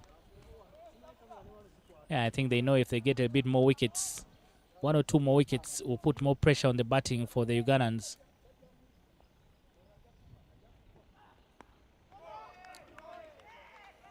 I think this is where 50-over cricket becomes easy and simple. Just need to pick one person to just soak up the pressure, hang in there for as long as possible. Just make sure you beat your opposition into submission. But 9 overs gone, 45 for 2 after 9 overs.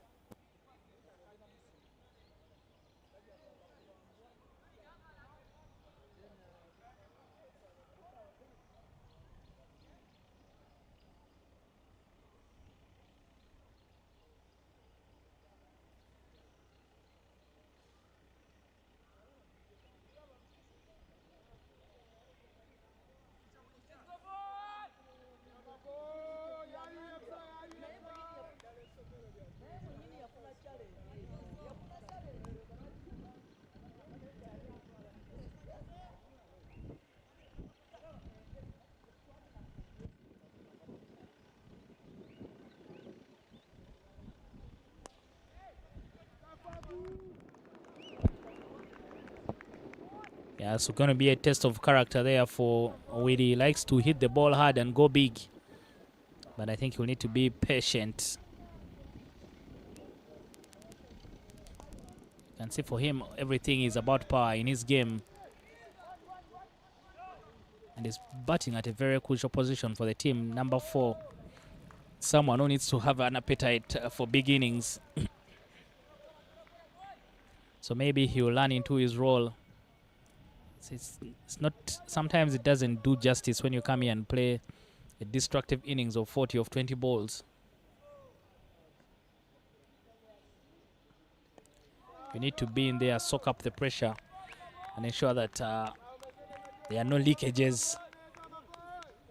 There are no leakages from that point on, so you need to learn how to fit into that role.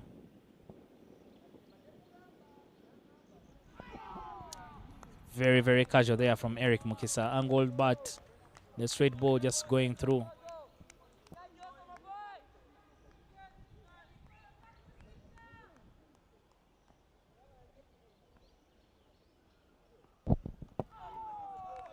Then you can just see there from Eric, just not committing. He's just not sure about that front foot, whether should I go forward.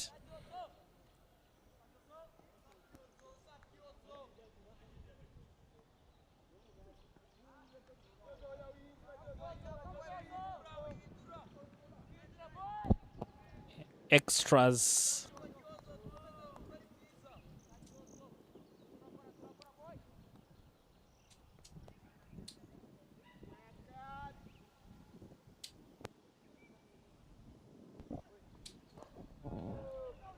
Soft hands there from Eric, but going nowhere.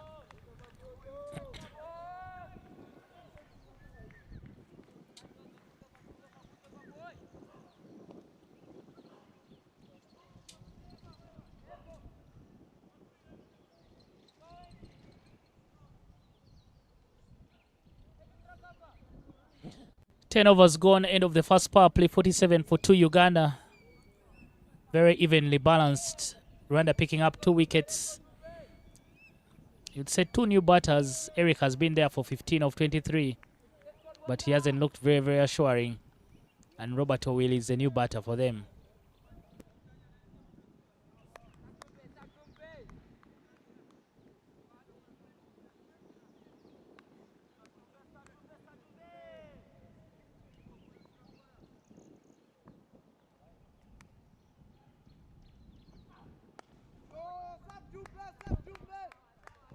Again, very well played by O'Willy.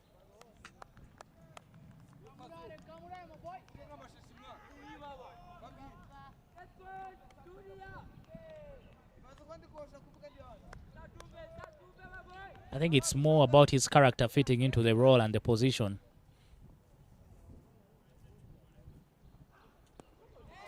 And touch and go, but they come through very quickly.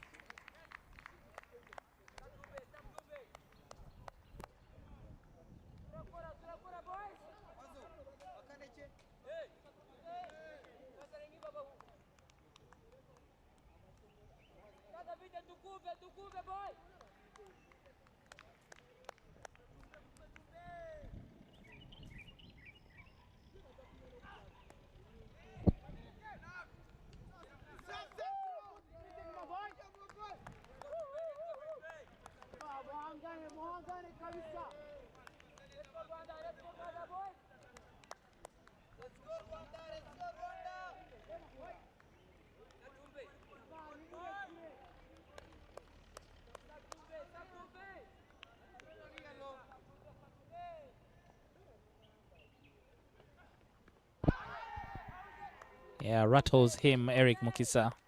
But he has to take some body hits for the team.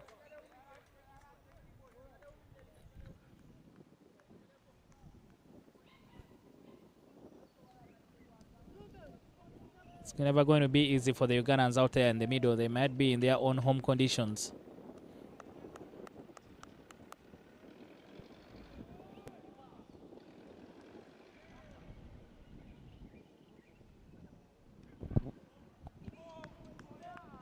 No ball is the call there from the umpire. Hitting that good line and length very well, Jean-Paul Rukundo.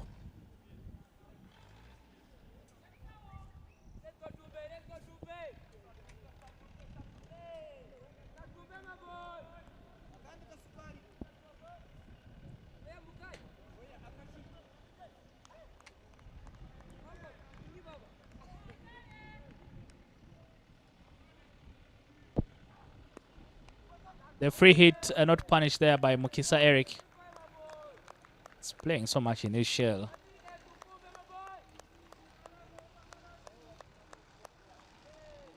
Maybe for now, as long as they're not losing any wickets, that approach will work.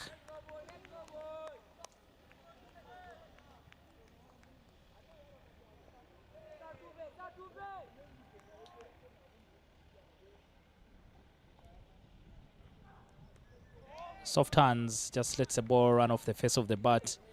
They'll just get the 1 run.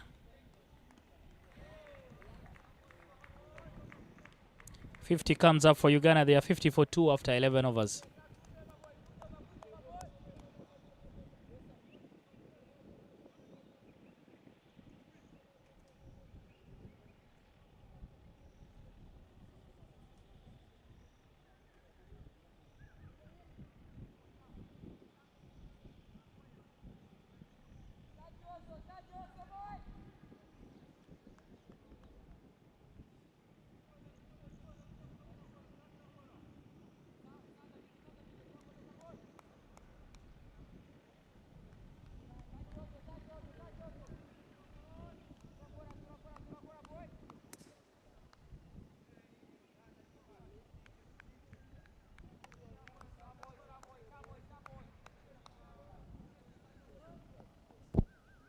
Gihozo Ellis will continue from the airport end.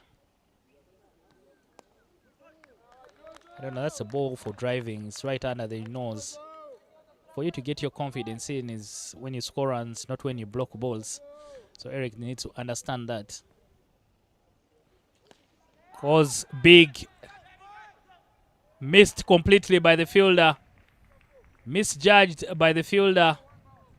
Ends up going over his head. Again, the shot selection not very good there from Eric Mukisa, because that was hit straight down the throat of the fielder. He's only lucky that the fielder completely lost the ball in the sun and ended up going to the ropes. Previously, just never pushed at a ball that was there for pushing for him. And then he decides to go for a shot. Problems of being a youngster. Things get to your head very, very quickly. The thing is, if you miss out on the balls you're supposed to hit, then you'll be forced to hit the balls that you shouldn't be hitting because you're trying to compensate.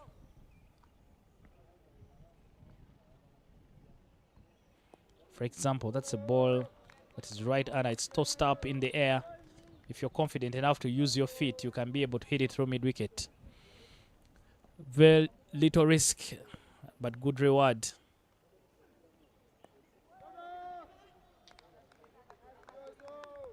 Again, I think the good thing about that is that Gihozo has a very good field set. So every time you're turning the ball around the corner, it's going to a fielder.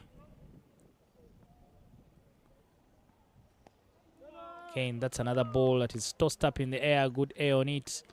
And if you have a good stride forward, you can be able to hit it through covers. 12 overs gone, 54 for 2.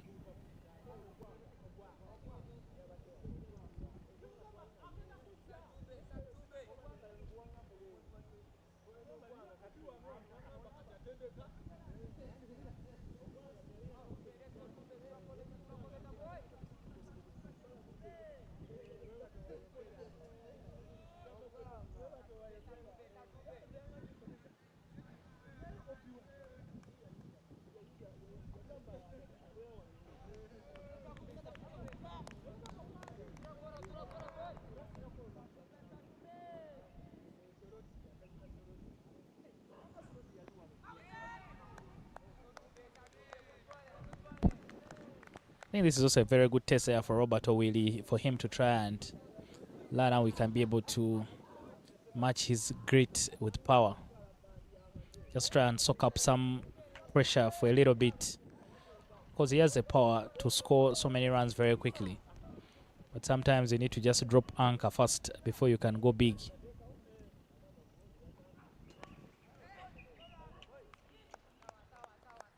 Thought about the runner, but straight to the fielder. Very, very, very impressed here by the Rwandan team.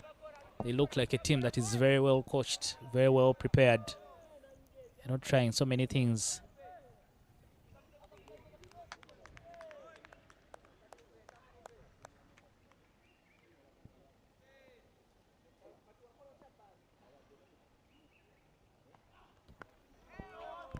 All the bowlers bowling in those good areas on the good nice line and length. These are good habits for young players if you're developing future superstars. They need to learn the game the right way. Then along the way they can sort of start adding their own flair. But the foundation is always based on very good basics. Swing and a miss.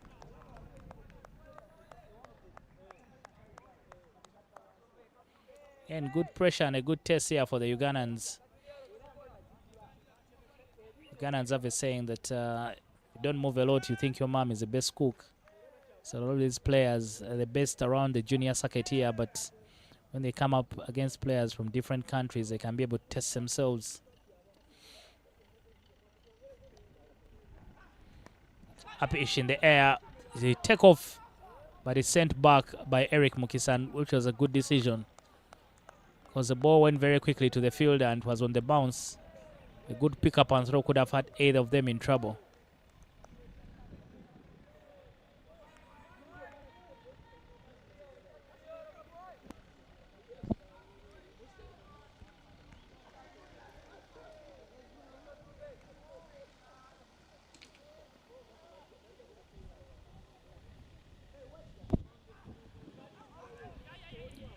Wides indicated.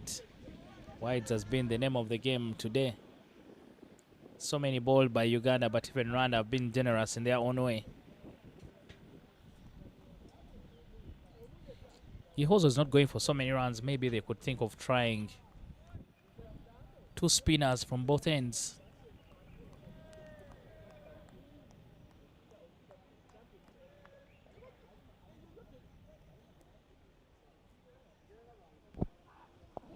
With the way we learn our cricket in Uganda, there are very, very few times where Ugandans will be troubled by medium pacers, because we play a lot of our cricket on the cement. So even the young players, they come up when they're very comfortable against medium pacers, but will always be very uncomfortable against slow bowling options. 13 overs gone, 56 for 2.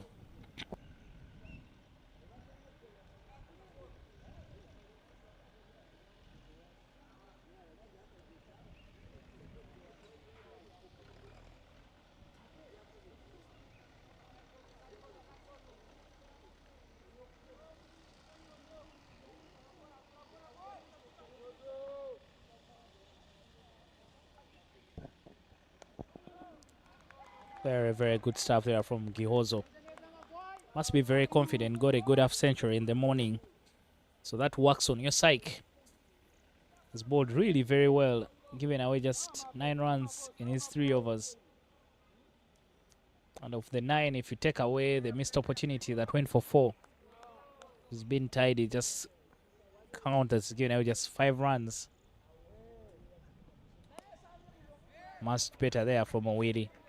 That's what Eric needs to do. That ball that is tossed up in the air, it's right under his nose. As long as you're right on top of the ball, all you need to do is push it down the ground.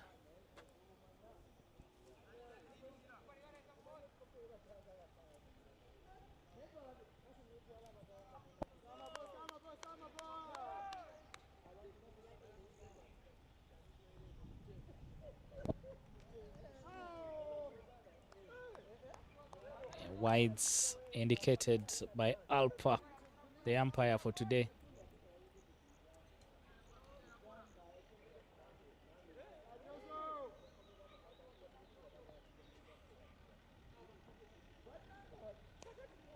Can see that Eric always goes back in his crease. So in a ball where he can come forward and punch it, he's always going back, and then he ends up making the ball come off with a good length. Okay, and again, whip on the leg side. Get away shot. And he gets a boundary. Got the gap very well, Eric. I think he likes that whip off the pads. Again, a lot of potential in all these young players. It's just a few details about their game that they can work on with their coaches and become much better.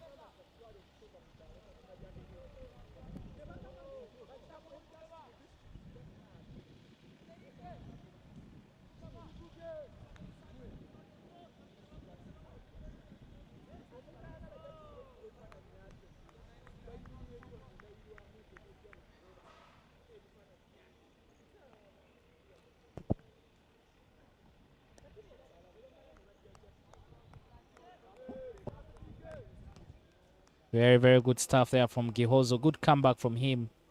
Clearly, he's a man who doesn't want that protection, because sometimes when you have the protection, then you're forced to bowl in those wrong areas. Without it, you know that I have no protection there, so you stick to the right options available. Yeah, full balls. I hope that the coach is taking notes there about Eric. Those full balls, he just never commits on the front foot well, so he's not able to get as many runs as he would have gotten from them. But after 14 overs, the Uganda is 62 for 2.